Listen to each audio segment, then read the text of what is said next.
भिक्षां देहि भिक्षां देहि भिक्षां देहि भिक्षां देहि काशीपुरावनकरी माता माता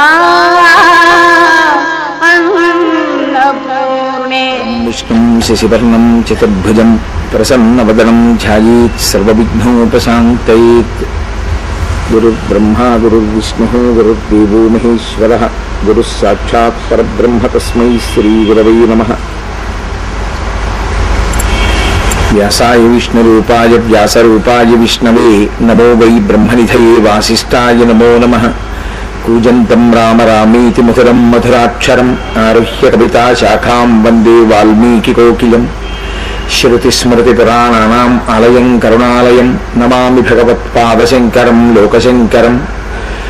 वागर्धाविव सम्पृक्तौ वागर्धप्रतिपत्तये जगतः पितरौ वन्दे पार्वती परमेश्वरौ। सूक्तिं समग्रयितुः स्वयमेव लक्ष्मीः श्रीरङ्गराजमहिषी मधुरैः कटाक्षैः वैदग्ध्यवर्णगुणगुम्भनगौरवैर्यां कण्डूलकर्णकुहराः कवयोधयन्ति। हैमोध्वपुण्ड्रमजहन्मकुटं सुनासं मन्दस्मितं मकरकुण्डलचारुगण्डं बिम्बाधरं बहुलदीर्घकृपाकटाक्षं श्रीवेङ्कटेशमुखमात्मनिसन्निधत्ताम्। विमलपटी कमलकुटी पुस्तकरुद्राक्षसस्तहस्तपुटी कामाक्षी पक्ष्मलाक्षी कलितविपञ्ची विभासि वैरिञ्ची। मनोजवं मरुततुल्यवेगं जितेन्द्रियं बुद्धिमतां वरिष्ठं वातात्मजं वनरयूथमुख्यं श्रीरामदूतं शिरसा नमामि। आपदामपहर्तारं दातारं सर्वसम्पदां लोकाभिरामं श्रीरामं भूयो भूयो नमाम्यहम्।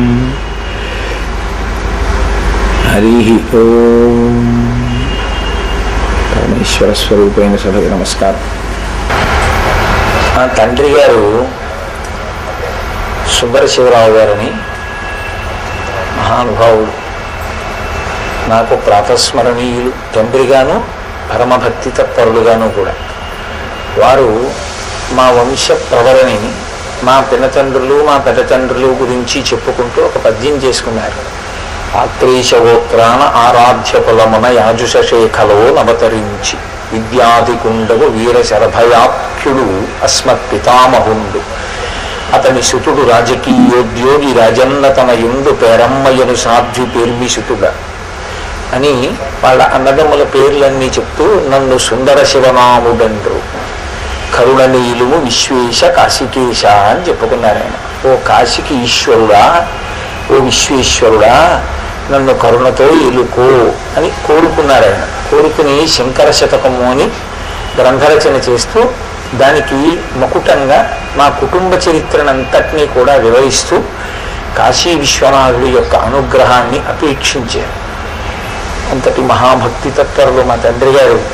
నేను ఇప్పుడు సభల్లో చెప్పలేదు వారి గురించి, కానీ ఇవాళ కాశీ పట్టణంలో చెప్పకపోతే నేను కృతజ్ఞుడనైపోతాను అని చెప్పాను మీతోటి. అంతటి మహానుభావుడు ఆయన కడుపున పుట్టడం, ఆయన కాశీ విశ్వనాథుని యందు అంతటి భక్తి తత్పరత కలిగినటువంటి వారు. ఆయన కాశీ విశ్వేశ్వరుణ్ణి అలా వేడుకున్నారు. ఆత్మావై పుత్రనామాసి అని కదు శాస్త్రం. తండ్రి కొడుకుగా లోకంలో తిరుగుతూ ఉంటాడు అని. కాశీ పట్టణంలో మా నాన్నగారు మా కుటుంబం గురించి చెప్పిన పద్యంతో ప్రారంభం చేద్దాము అని అనుకున్నాను. అందుకని ఆత్రేశ గోత్రాన ఆరాధ్య కులమున యాజుషేఖలో నవతరించి అని మా తండ్రి గారు చెప్పుకున్న పద్యాన్ని మొట్టమొదట్లో ఒకసారి ప్రస్తావించాను. కాబట్టి ఇవాళ మా తండ్రి గారు చాలా సంతోషిస్తారు. ఏ లోకంలో ఉన్నా ఓ కాశీ పట్టణంలో నా కొడుకు ప్రవచనం చేస్తున్నాడు అని. ఈ తత్పూర్వం కూడా నేను కాశీ వచ్చాను, కానీ ఇలా ఒక సభను ఉద్దేశించి ప్రవచనం అని ప్రత్యేకంగా చెయ్యలేదు. ఈసారి అది మాతాజీ యొక్క సంకల్ప స్వరూపంగా నేను అనుగ్రహింపబడ్డాను. ఎందుచేత అంటే ఇవాళ మా తండ్రి గారు చాలా చాలా సంతోషిస్తారు, మా తల్లి గారు చాలా సంతోషిస్తారు. మనం కాశీ పట్టణానికి వచ్చి ఉన్నాం, వారణాసి ప్రవేశం చేశాం. శాస్త్రంలో ఒక మాట ఉంది, ఎక్కడికైనా వెడతాను అంటే ఊరుకుంటారు, కానీ కాశీ వెడతాను అని సంకల్పం చేసినటువంటి ఉత్తర క్షణంలో భూతములు, పిశాచములు, రాక్షసులు మొదలైనటువంటి వారు అంగీకరించారు. వారు ప్రతిబంధకాలని సృష్టిస్తారు అని. అదేంటంటే వాళ్ళు ఎక్కడ ఉంటారంటారేమో, ఇంట్లోనే ఉంటారు. అందుకే కదా ఉత్తిష్టంతో భూత పిశాచాహ ఏతే భూమి భారకాహ అని చెప్తున్నాం కదా. మీరు ఇక్కడి నుంచి లేచిపోండి, ఎందుకంటే మాకు మీకు విరోధం ఏమీ లేదు. మేము ఈశ్వరుణ్ణి ధ్యానం చేయాలనుకుంటున్నాం, కాబట్టి మీరు తొలగిపోండి అని మనం ప్రార్థన చేస్తాం. వాళ్ళు కాశీపట్టణ ప్రవేశాన్ని అంగీకరించారు. ఎందుచేత అంటే కాశీపట్టణంలో ప్రవేశించినంత మాత్రం చేత జీవుడు సర్వోత్కృష్టమైనటువంటి స్థితిని పొందుతాడు. అందుకే కాశీపట్టణ ప్రవేశాన్ని ఉగ్రభూతములు అంగీకరించారు. అథవా ఈశ్వరుడు కూడా పాపపుణ్యముల విచారణ చేసి అందరినీ కాశీపట్టణ ప్రవేశం చెయ్యనివ్వడు అని. అందుకే ఈ పట్టణాన్ని 8 వైపుల నుంచి 8 కాపాడుతూ ఉంటారు అని. అందున ప్రత్యేకించి కాలభైరవుడు పరిశీలనం చేస్తూ ఉంటాడు. వీడు వస్తానంటున్నాడు, వీడిని ప్రవేశపెట్టవచ్చా? అందుకే కాశీపట్టణ ప్రవేశం చేసేటటువంటి వారు నేను కాశీ వెడుతున్నాను అని చెప్పడం కన్నా, కాశీ వెళ్ళడానికి యోగ్యత నాకు లేకపోయినా నన్ను కాశీపట్టణ ప్రవేశం చేయించడానికి కావలసినటువంటి నీ అపారమైనటువంటి కృపావర్షధారలే నాకు ఆలంబనము అని ఈశ్వరుణ్ణి ప్రార్థన చేసి బయలుదేరాలి అని. అందుకే కదా మనందరం అలా ప్రార్థన చేసి బయలుదేరాం కాకినాడలో. కాశీపట్టణం గురించి చెప్తూ శాస్త్రంలో ఒక మాట అంటారు, అసారే ఖలు సంసారే సారమేత చతుష్టయం కాశ్యాం వాస సతాం సంగో గంగాభ శంభు దర్శనం లేదా శంభు సేవనం. ఈ 4 దుర్లభములు, ఇవి ఎవరికీ దొరికేవి కావు. అసారే ఖలు సంసారి, అసారమైనటువంటి సంసారం చాలా సారవంతంగా ఉన్నట్లుగా అనిపిస్తుంది. అబ్బో ఇందులో ఎంత అందం ఉందో, ఎంత సంతోషం ఉందో, ఎంత అనురక్తి ఉందో, ఎన్ని అనుబంధాలు ఉన్నాయో అనిపిస్తుంది. కానీ చిట్ట చివరికి దీని వలన వనగూడేటటువంటి ప్రయోజనము వేదాంత కోణమునందు ఏమీ ఉండదు.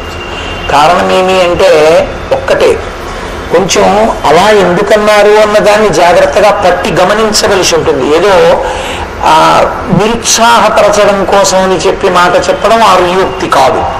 అసారే కలు సంసారే, మనకి సుఖము సుఖము సుఖము ఈ మాట పట్టుకుని వెంపర్లాడుతుంటాం.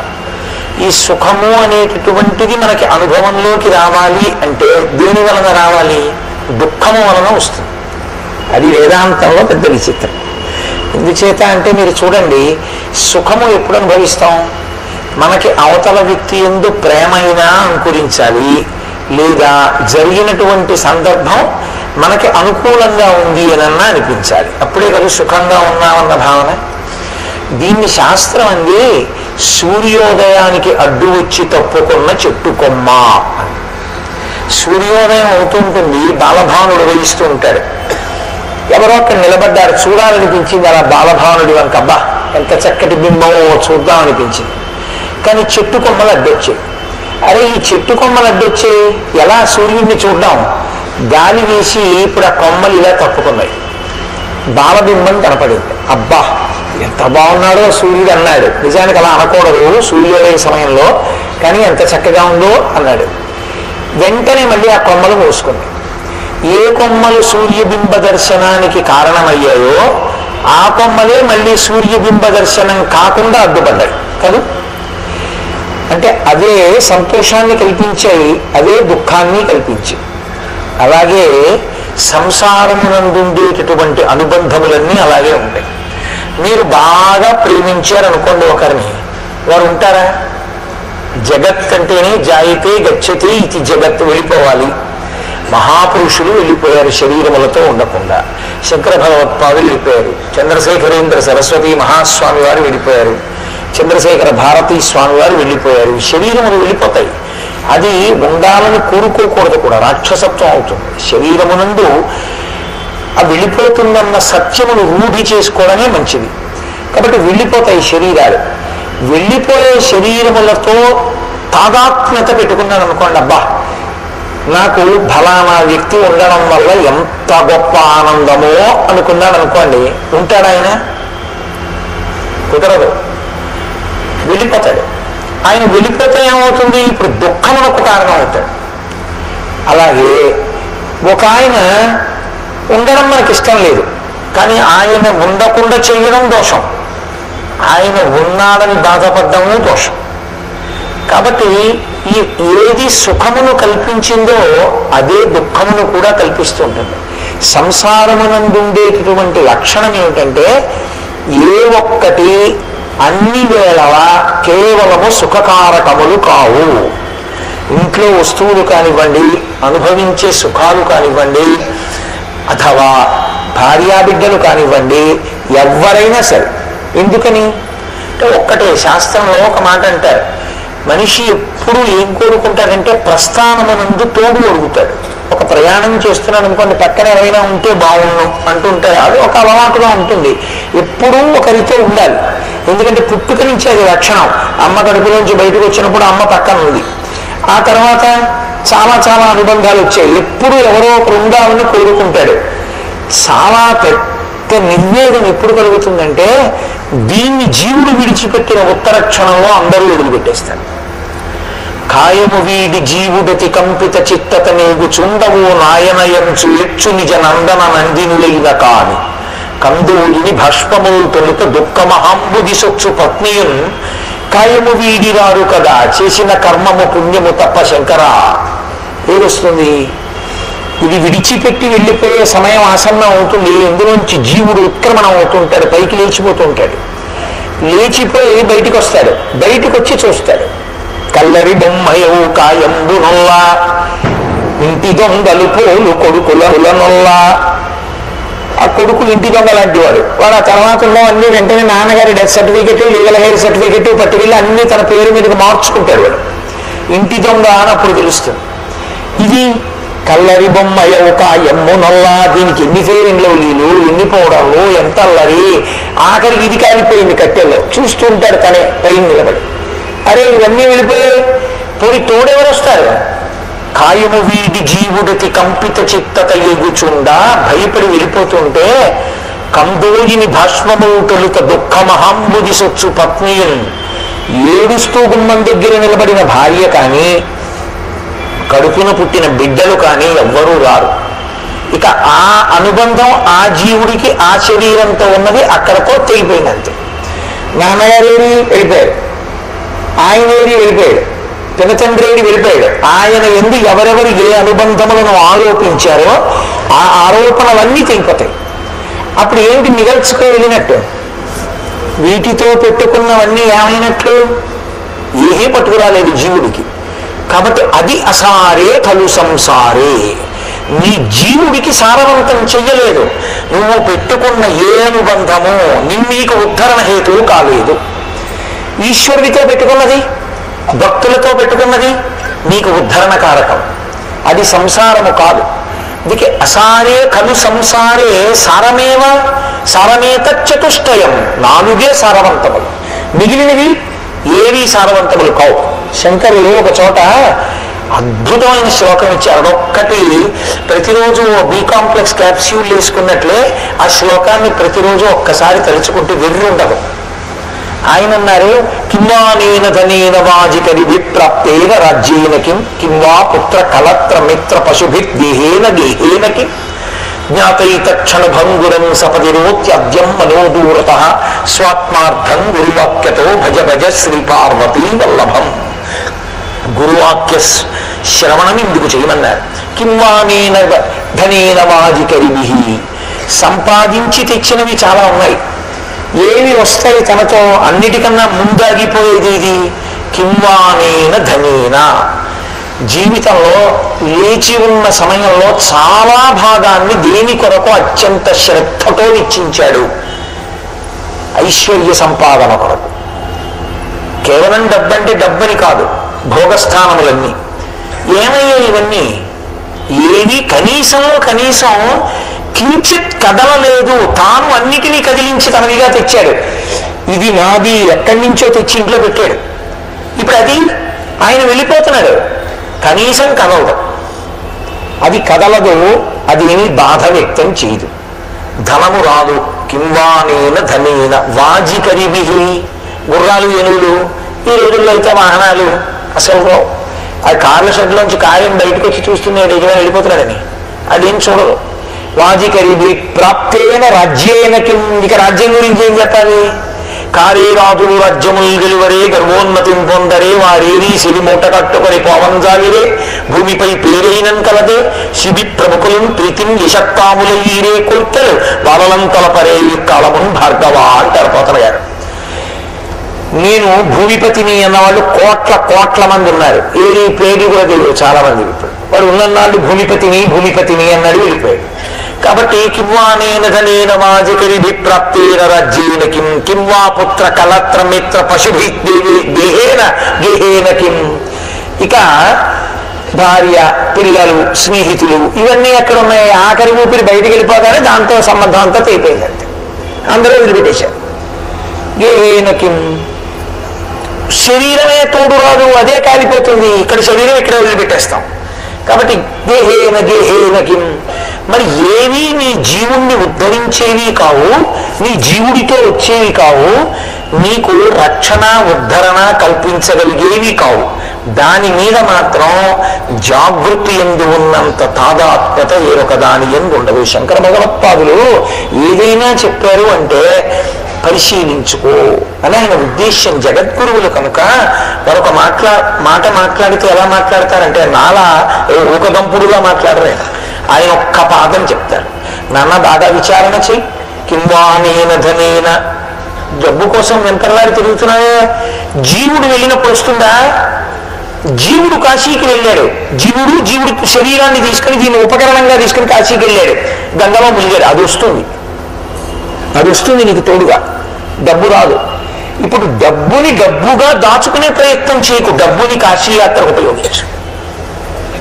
ఉపయోగించుకోవడం నేర్చుకో. కాబట్టి కిమ్మానేన ధనేన వాదికరిభి ప్రాప్తేన రాజ్యేన కిమ్మని శంకరుల అండంలో ఎంత అసారమో సంసారం చెప్తున్నారు. అసారే ఖలు సంసారే సారమేత చతుష్టయం. కానీ ఈ అసారమైన సంసారమునందు ఈ శరీరంలో మనం ఉండగా చాలా సారవంతమైనవి, మనని అనుగ్రహించగలిగినవి, లోనున్న దాన్ని పైకి ఎత్తగలిగినది. ఏది? ఓ విత్తనం నేల మీద పడింది అనుకోండి, ఓ బండ మీద పడింది, అసలు మొలకెత్తడం సమస్య లేదు. ఊసర క్షేత్రంలో పడింది, మొలకెత్తదు. సారవంతమైన భూమిలో పడింది. ఇప్పుడు దానికి ఒక నీటి చుక్క తగిలింది అనుకోండి, అది లోపల నుంచి అంకురం పైకొచ్చి మహావృక్షం అవుతుంది. సారమేత చతుష్టయం. మనకి లోపల ఉన్నటువంటి జీవుణ్ణి బాగా పోషించి భగవంతుడి వైపు నడిపించగలిగినవి 4. సారమేత చతుష్టయం. అవి కాశ్యాం వాస. కాశీపట్టణానికి వెళ్ళి కాశీపట్టణంలో ఉండడం. అంటే కాశీపట్టణానికి వెళ్ళి ఏదో కాశీపట్టణం చూసామని చెప్పి వెంటనే వెళ్ళిపోవడం కాదు, కాశీపట్టణంలో ఉండాలి. ఇక్కడ కాశ్యాం వాస. కాబట్టి మీరు గమనించవలసిన మొదటి లక్షణం ఏమిటంటే, మీరు వెళ్ళి ఏం చేశారన్న దాంతో సంబంధం లేకుండా మీరు వెళ్ళి ఉంటే చాలు అనుగ్రహించగలిగిన పట్టణం కాశీపట్టణం. కాశీపట్టణానికి వెళ్ళి ఏం చేశాడు? ఆయన అదృష్టం. వెళ్ళి ఏమైనా చేస్తే ఏమీ చేయలేదు, కాశీలో ఉన్నారు, అనుగ్రహం వస్తుందా? పరిపూర్ణంగా వస్తుంది. కాశీలోనే కాపురం చేసిన వాడు అదృష్టవంతుడు. కనీసం కాశీ వెళ్ళి ఉన్నాను ఇన్ని రోజులు, ఏం చేశావు? ఏమీ చేయలేదు. వంట వాళ్ళని తీసుకెళ్ళి పలహారం చేయించుకునేవాడిని, మధ్యాహ్నం భోజనం చేసేవాడిని, సాయంకాలం ఎవరో ఒక ఆయన వచ్చి చెప్పి విన్నాను, రాత్రి పడుకున్నాను. ఇది ఇంకొక క్షేత్రానికి వెళ్ళి అన్నారనుకోండి, మీరు ఉపయోగించుకోలేదని గుర్తు. కాశీకి వెళ్ళి ఇలా అన్నారనుకోండి, అంటే అలా ఉండమని నా ఉద్దేశ్యం కాదు, కానీ కాశీకి వెళ్ళి అలా ఉన్నా చాలని చెప్తాను శాస్త్రం. కాశ్యాం వాస. కాశీలో ఉంటే చాలు. కాశ్యాం వాస సతాం సంగో. సత్పురుషులతోటి సహవాసం ఉంటే. ఎందుకని? సత్పురుషుడు ఎటువంటి వాడంటే ఏనుగు పక్క మావటి వంటి వాడు. ఏనుగు తొండానికి ఒక లక్షణం ఉంటుంది, అది ఎప్పుడు ఇలా ఎత్తుతూ ఉంటుంది, ఇలా నడిచి వెళ్ళిపోతూ ఉంటుంది. ఆ పక్కన ఉన్న కొమ్మని ఇలా ఉంచుతుంది, ఇలా వెళ్ళిపోతూ ఉంటుంది, ఏదో కనపడితే దాన్ని లాగుతూ ఉంటుంది. మావటి పక్కన నడుస్తున్నాడు అనుకోండి, ఇలా తొండని ఎత్తినప్పుడల్లా ఒకసారి ఇలా అంటాడు, అంటే ఇలా దింపేస్తుంటుంది, ఏమి పాడు చేయదు. అలాగే మన మనస్సు కూడా ఏనుగు తొండంలో ఊగుతుంటుంది, ఎప్పుడు దేని వైపుకు వెళ్ళిపోదామా అని. పక్కన ఒక సత్పురుషుడు ఉన్నారనుకోండి, ఆయన అలా అటు ఇటు వెళ్ళనివ్వడు, ఆయన భగవంతుడి వైపుకి తిప్పుతాడు మావటి వాళ్ళ. కాబట్టి సతాం సంగో, ఒక సత్పురుషుడితోటి సహవాసము. సతాం సంగో గంగాభ, గంగా నదీ స్నానము. గంగా నది యందు మునుక, స్నానము వేరు, స్నానములో అనేక రకాలు ఉంటాయి. నేను మీతో తరచు మనవి చేస్తుంటాను విషయాన్ని. నీళ్లు తీసి తల నుంచి పోసుకోవడం అనేటటువంటి ప్రక్రియ హీనాతిహీనమైనటువంటి ప్రక్రియ. స్నానము అంటే నిజానికి మజ్జనము. మజ్జనము అంటే తల మునిగేటట్టుగా నీటి యందు మునగాలి, మునిగితే స్నానం చేశాడని. కాబట్టి గంగాభ, గంగా నది యొక్క స్నానము. శంభు సేవనం, శంభు అంటే శంభావయతీతి ఇది శంభు, మనకి సుఖమును ఇచ్చేటటువంటి వాడు. శంభు సేవనం నాలుగోది. శంభు అన్న మాటకి శంభావయతీతి ఇది శంభు, మనకి సుఖము అన్న భావనని ఇచ్చేవాడు, సుఖమును ఇచ్చేవాడు శంభుమూర్తి. అయితే అస్తమానం సుఖాలే ఇస్తూ వెళ్ళడం సాధ్యం అవుతుందా? మీరు ఒకటి ఆలోచించండి. అసలు దుఃఖస్పర్శ లేని సుఖము మనుష్య ప్రాణికి ఉండదు. ఎప్పుడూ సుఖమే అనుభవిస్తాను అన్నాడు అనుకోండి, ఒక్కనాటికి వాడు మనుష్యుడుగా ఉండడానికి వీలు లేదు అని గుర్తు. అందుకే మనుష్య శరీరంలోకి వస్తే శంకర భగవత్పాదులంతటి వారికి భంగధర వ్యాధి వచ్చింది, రామకృష్ణ పరమహంస అంతటి వారికి రాచపుండు పుట్టింది, రమణ మహర్షి అంతటి వారికి సర్కోమా పుట్టింది. జ్ఞాని దాన్ని సాక్షిగా చూస్తాడు, శరీరమే పుండు, పుండికి పుట్టిన పుండు అని. తప్ప ఎప్పుడూ సుఖంగా ఉండడం కుదరదు. ఎప్పుడూ సుఖంగా ఉండాలి అంటే కేవలము పుణ్యమే చేసి ఉండాలి. కేవలము పుణ్యమే చేస్తే అసలు మనుష్యుడిగా ఉండడు, దేవతగా ఉంటాడు. కాబట్టి మనుష్యుడిగా ఉన్నాడు అంటే సుఖ దుఃఖములు రెండూ అనుభవిస్తాడు అని గుర్తు, పాపపుణ్యములు రెండు. కానీ మరి ఎదగడం అంటే దుఃఖమునకు సుఖమునకు సాక్షిగా ఉండగలిగిన జ్ఞానిగా పెరగగలగాలి. ఆ జ్ఞానమును పొందాలి ఈశ్వరానుగ్రహంతో. దానికి తొలిమెట్టు వైరాగ్యం. వాయువు చూడండి అలా వెళ్ళిపోతూ మల్లె పువ్వులు మించెడుతుంది. ఇప్పుడు మల్లె పువ్వుల యొక్క సంస్పర్శ చేత అబ్బా సువాసన అంటారు, అలా అని పొంగిపోదు, గాలి వెళ్ళిపోతుంది. ఏదో ఒక కుక్క కలేబరం మీద పెడుతుంది, దుర్గంధం చి అని ఇలా ముక్కు మూసుకుంటారు, గాలి కుంగిపోదు, వెళ్ళిపోతుంది. పొంగు కొంగు లేకుండా ఉండగలగడాన్ని వైరాగ్య సుఖము అంటారు. దాన్ని మించిన సుఖం ఇంకోట్లేదు. మిగిలిన సుఖాలు సముద్రపు టలవలా పెరిగి విరిగి పడిపోతాయి. వైరాగ్య సుఖము కేవల సుఖం. దాని ఎందుకంటే ఇంకా కష్ట సుఖములు రెండింటికి కూడా సాక్షిగా ఉంటాడు తప్ప వస్తాయి పాపపుణ్యముల గృహంలో వెళ్ళిపోతున్నాయి, మంచిదే అలా సాక్షిగా ఉంటాడు. కాబట్టి ఆ వైరాగ్య సుఖము ఇచ్చిన వాడెవరో వాడు శంభుమూర్తి. బాహ్యమునందు సుఖం ఇస్తాడు, అసలు గొప్పదైనటువంటి వైరాగ్య సుఖాన్ని ఇస్తాడు. దానివల్ల మోక్షమునకు కారణమవుతుంది, జ్ఞానావిర్భావమునకు హేతు అవుతుంది. కాబట్టి అది ఇవ్వగలిగిన వాడెవరో వాడు శంభువు. శంభు సేవనం, శంభుమూర్తి అంటే వేరెవరో కాదు, విశ్వేశ్వరుడు విశ్వనాథుడే శంభుమూర్తి. కాబట్టి ఈ నాలుగు ఉన్నాయే, ఇవి అసారమైనటువంటి సంసారమునందు అత్యంత సారవంతములు. ఈ కాశ్యాంవాస, కాశీపట్టణంలో ఉండడం, సతాం సంగో, సత్పురుషులతో కలిసి ఉండడం ప్రయత్నపూర్వకంగా. ఎందుకంటే మీరు ఒకటి గుర్తుపెట్టుకోవాలి, అసలు సత్పురుషుడు అన్నవాడికి ఉండే మొదటి లక్షణం ఏమిటో తెలుసా అండి? సంగమునకు దూరంగా ఉంటాడు.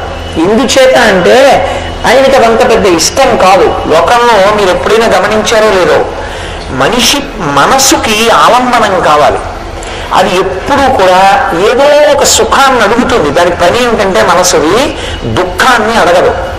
నాకు ఇంజక్షన్ చేస్తే బాగుండు, నా కాళ్ళు ముళ్ళు గుచ్చుకుంటే బాగుండు, నా పంచె మేకి పట్టుకుని చిరిగిపోతే బాగుండు, అలా ఏం అడగదు. అది ఇంకో పంచె వస్తే బాగుండు, నా కాళ్ళు ఎప్పుడూ ముళ్ళు దిక్కుండా ఉంటే బాగుండు, నా ఒంటి మీద ఒక్క మచ్చ పడకుండా ఉంటే బాగుండు అంటుంది. అలా ఎప్పుడూ సుఖాలు కోరుకునేటటువంటి మనసుకి అత్యంత తేలికగా సుఖాన్ని కొనుక్కునే మార్గం ఏమిటో తెలుసా అండి? పావలాకాసు ఖర్చు లేకుండా భగవంతుడిచ్చిన విభూతిని వాడుకుని సుఖాన్ని అనుభవించడం అంటే పక్కవాడిని పిలిచి మాట్లాడడం. పక్కవాడికి ఇదే కావాలి. అందుకే మనుష్య ప్రాణి ఎప్పుడూ ఇంకోటితో మాట్లాడుతూ ఉంటాడు. మీరు చూడండి, ఇప్పుడు కరెంటు పోయిందనుకోండి, దానికి అవసరం ఉన్న వాళ్ళు వెళ్తే అర్థం ఉంది, దానికి అవసరం లేని వాళ్ళు ఎందుకు లేచి వెళ్ళడం? ఏదో కుతూహలం వెళ్ళిపోవాలి. కాబట్టి అది ఎప్పుడూ సుఖాన్ని కోరుతుంది. కాబట్టి ఏదో పుల్లు మాట్లాడుతుంది. ఇది సత్పురుషుడికి అసహ్యం. ఆయనకి ఏం కోరుకుంటుంటారంటే ఏకాంతం, భగవంతుడితో కలిసి ఉండాలి, భగవద్భక్తులతో కలిసి ఉండాలి, భగవత్ సంబంధం మాట్లాడాలి. తద్విరుద్ధంగా మాట్లాడతారనుకోండి, విసుగ్గా ఉంటుంది ఆయనకి. అందుకని ఆయన సంఘానికి దూరంగా ఉంటాడు. నాకొద్దు వీళ్ళందరూ, నాకొద్దు వీళ్ళందరూ అని ఏకాంతంలో ఉంటాడు. అసలు ఇంకా మహాత్ములు సంగమనందుండి నిస్సంగులుగా ఉంటాడు. చంద్రశేఖరేంద్ర సరస్వతి మహాస్వామి గారు ఎదురుగుండా ఉన్న వాళ్ళతో మాట్లాడుతూ ధ్యానంలో ఉండేవారు.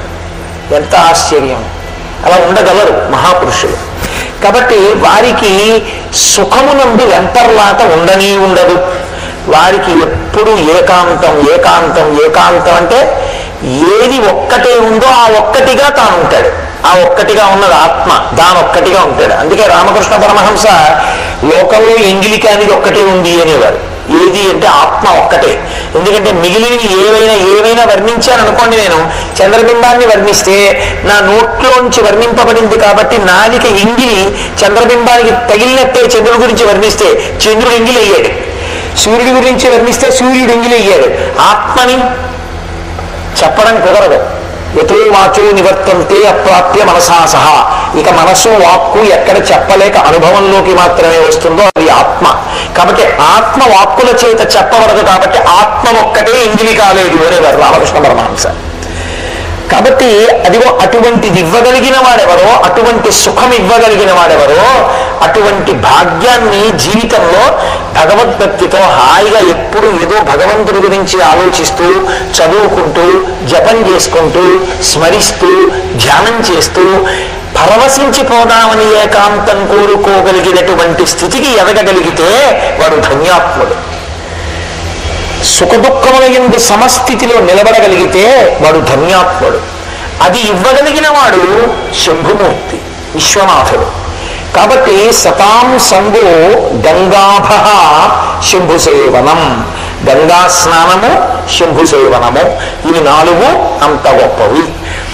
మంచిదేనండి. కాశ్యాం వాస అంటున్నారు కదా, కాశీపట్టణంలో ఉండడమే అంత గొప్పది ఎందుకయింది? కాశీపట్టణంలో ఉండడం అంటే ఏం చేయాలి? మీరు కాశీపట్టణంలోకి ప్రవేశించాలి. దీనికి ఒక హద్దు ఉంది. పంచక్రోశములు అని 5 క్రోశముల దూరం కాశీ. ఇందులోకి రావాలి, పట్టణం లోపలికి రావాలి.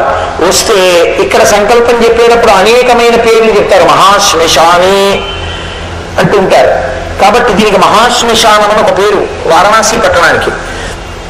ఈ పట్టణం లోపలికి రావాలి. ఏమీ కష్టమా? కలకత్తా వెళ్ళటలేదా, ఢిల్లీ వెళ్ళటలేదా, ఇంకో పట్టణం వెళ్ళటలేదా? కాశీలోకి రాలేవు. కారణం ఏమి అంటే నేను కాదు చెప్పవలసింది, పరమశివుడు చెప్పాడు. లోకానికి ఎప్పుడైనా జ్ఞానం ఇవ్వవలసి వస్తే పార్వతీదేవి పరమేశ్వరుణ్ణి ప్రశ్నిస్తుంది. పరమేశ్వరుడు ఆవిడికి చెప్తూ ఉంటాడు. ఆవిడ ద్వారా లోకానికి అందుతూ ఉంటుంది. ఆయనే పార్వతీదేవితో ఒకప్పుడు కాశీపట్టణం ఎందుకంత గొప్పదో, కాశీపట్టణంలోకి ఎందుకు అసలు లోకులు ప్రవేశించడం అంత సాధ్యం కాదో, కాశీపట్టణంలోకి ప్రవేశించి ఉండగలిగాడు అంటే అంత గొప్పది ఎందుకైందో చెప్పాడు.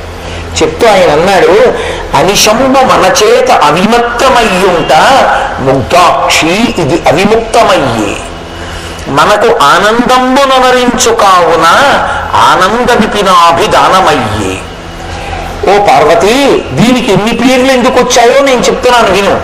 సంవసింతు మహాశ్మశాన భూములనే కాన నేనుంట మహాశ్మశానమయ్యి, నూరంత ప్రొద్దుండ ఉండు రుద్రుండనే నగుట చేసి ఇది రుద్రగేహాఖ్యయ్యి, వరుణయు అసియు కలియును ఇట అక్షర సరవితో కూడి వారణాసి సంజ్ఞయ్యి, గాశ్రుదీప్తాయనంగా విఖ్యాతమైన ధాతువున కాశీయ్య భూతలంబునందు అని చెప్పాడు.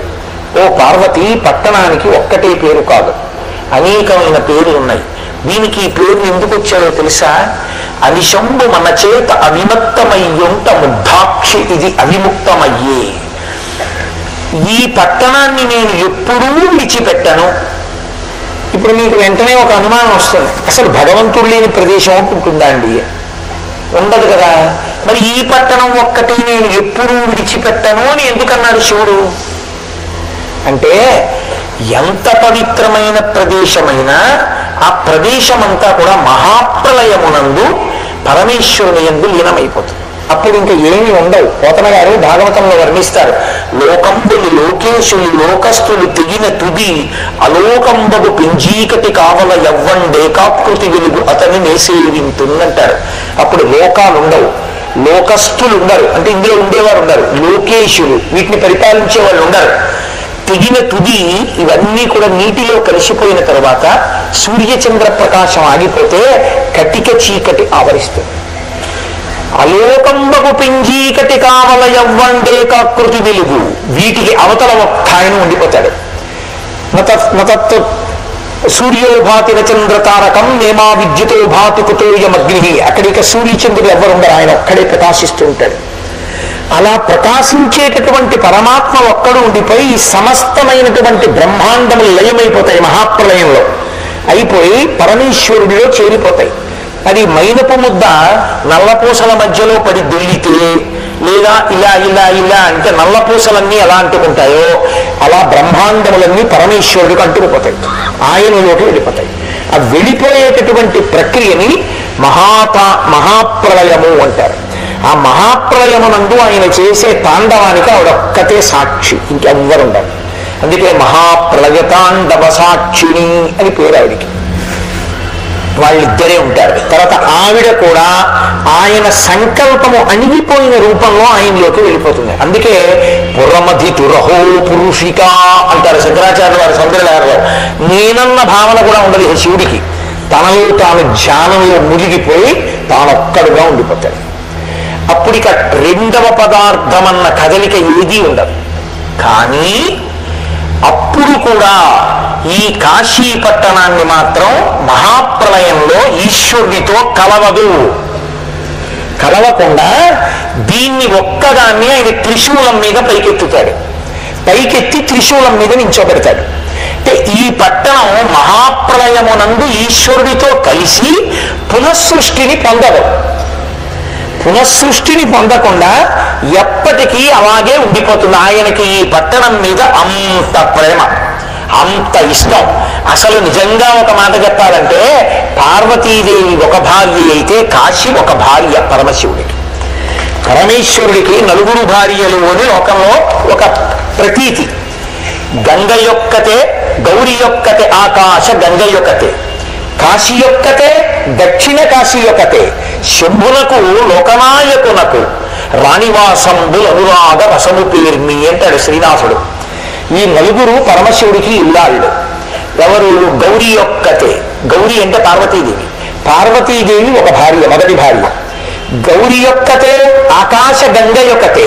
ఆకాశ గంగ ఒక భార్య, భరించాడు కాబట్టి భర్తే. ఆకాశ గంగ యొక్కతే. కాశీ యొక్కతే, ఈ కాశీపట్టణం కూడా ఆయన భార్య. దక్షిణ కాశీ యొక్కతే, దక్షారామ క్షేత్రం, అది ఒక భార్య, ఆమె ఒక భార్య. కాబట్టి నలుగురు శంభునకు లోకనాయకునకు, లోకనాయకుడైనటువంటి పరమేశ్వరునికి రాణివాసమ్ములనురాగ రసము పేర్మి, ఆయన అనురాగం అంతా వీళ్ళ నలుగురి మీద ఉంటుంది. ఎంత ప్రేమో ఆయనకి నాలుగు అంటే. అందుకే ఈ నాలుగిటిలో దేని జోలికైనా మీరు వెళ్ళడం కానీ, వాటిని అపవిత్రం చేయడం కానీ, వాటిని పాడు చేయడం కానీ, వాటి గురించి తక్కువ చేసి మాట్లాడడం కానీ, వాటిని నిందించడం కానీ చేస్తే ఉత్తర క్షణంలో శివానుగ్రహం కోల్పోతాడు. అందుకే నాలుగు ఆయనకి అనురాగ రసమునకు కారణములు. అంతటి విరాగి అయి అంతటి జ్ఞాని అయిన పరమాత్మకి. అందులో ఒకటి కాశీ. ఈ పట్టణాన్ని ఆయన త్రిశూలం మీద నిలబెడతాడు మహాప్రలయంలో. కాబట్టి అనిశంబు మన చేత అవిముక్తమయ్యి ఉంట ముగ్ధాక్షి ఇది అవిముక్తమయ్యే. ఈ పట్టణాన్ని అవిముక్త క్షేత్రము అని పిలుస్తారు. ఎప్పుడు అసలు ఒక క్షణం కూడా మన ఇద్దరం ఇక్కడ కలవం. మీకు ఇంకొక మాట నేను చెప్పనా? ప్రతిరోజు విశ్వనాథుడు ప్రచ్ఛన్న రూపంలో లేకపోతే బ్రాహ్మణ రూపంలో కాశీ విశ్వనాథుడి ముక్తి మంటపంలో తిరుగుతూ ఉంటాడు. ఈ పట్టణంలో మధ్యాహ్నం వేళ ఏ ఇల్లాలి చేత్తో అన్నం పెడుతున్నా ఆవిడ్ని అన్నపూర్ణమ్మ ఆవహిస్తుంది. ఆవిడే చెప్పుకుంది, ఆవహిస్తుంది ఆవిడ. ఈ పట్టణంలో వాళ్ళిద్దరు ఎప్పుడూ తిరుగుతూ ఉంటారు. అందుకే మీరు ఇక్కడ పడుకున్నా, కూర్చున్నా, నించున్నా పసిపిల్లవాడు అమ్మ ఒడి చుట్టూ, అమ్మ పాదాల చుట్టూ ఆడుకోవడం ఎటువంటిదో కాశీ పట్టణంలో ఉండడం అటువంటి. అందుకే కాశీ పట్టణంలో ఉండడం అంటే పార్వతీదేవి యొక్క పవిట కొంగు పట్టుకుని పసిపిల్లాడు ఆడుకున్నట్టు ఆడుకోవడం, అమ్మవారి పాదాల దగ్గర తిరగడం, అయ్యవారి పట్టుపంచ దగ్గర తిరగడం, అయ్యవారి కాళ్ళ మీద కూర్చోవడం, పసిపిల్లాడిలాగా ఆయన కాళ్ళ మీద తలపెట్టుకోవడం, వాళ్ళిద్దరి పాదాల దగ్గర పడుకోవడం, వాళ్ళిద్దరి పాదాల దగ్గర అన్నం తినడం. ఇంతకన్నా ఏం చేస్తారు మీరు? ఇంకా ఏమైనా ఉండేది చేయడానికి? ఇంకేం లేవు. ఇవే చేసేది ఏమైనా ఉంటే అదృష్టవశాత్తు ఇవి ఎక్కడైనా ఎప్పుడైనా ఎలా చేయాలంటే ధ్యానంలో చెయ్యాలి. శంకర భగవత్పాదులంతటి వారు సౌందర్యలహరిలో అన్నారు, అమ్మా నేను ఎప్పుడమ్మా నీ చరణములను, నీ పాదములను కడిగినటువంటి నీళ్లు పిబేయం విద్యార్థి తవ చరణ నిర్మీజన జలం కదా వాతాం దృష్ట్వా. ఎప్పుడమ్మా నిన్ను చూడడం, ఎప్పుడమ్మా నీ పాదోదకం తాగడం అని అడిగారు. అది ధ్యానమునందు తప్ప సాధ్యం కాదు. ధ్యానము ఆ స్థాయిలో చేయడం అందరికీ సాధ్యం కాదు. కాశీ పట్టణంలో ప్రవేశిస్తే ఇక్కడ మీరు ఏం తాగారో అది పార్వతీ పరమేశ్వరుల పాదాల దగ్గర కూర్చుని తాగినట్టు, మీరు ఇక్కడ ఏం తిన్నారో అది వాళ్ళ పాదాల దగ్గర తిన్నట్టు, మీరు ఇక్కడ ఏం మాట్లాడారో అది వాళ్ళ పాదాల దగ్గర మాట్లాడినట్టు. ఇప్పుడు ఇంకోటి ఎందుకు మాట్లాడాలి? వాళ్ళ పాదాల దగ్గర కూర్చునే అదృష్టం 9 రోజులు ఇచ్చారనుకోండి. ఈ 9 రోజులు ఏం మాట్లాడాలి? జీవుడు ఉద్ధరణ కొరకు వాళ్ళ గురించి మాట్లాడాలి, భగవన్నామని చెప్పాలి, గొంతు అరిగిపోవాలి వాళ్ళ గురించి చెప్పుకోవడంలో, ధ్యానం చేసుకోవాలి, చక్కగా కూర్చుని సత్కార్యములను చేస్తూ ఉండాలి. తప్పించి వేరొక పని చేయకూడదు ఇక్కడ.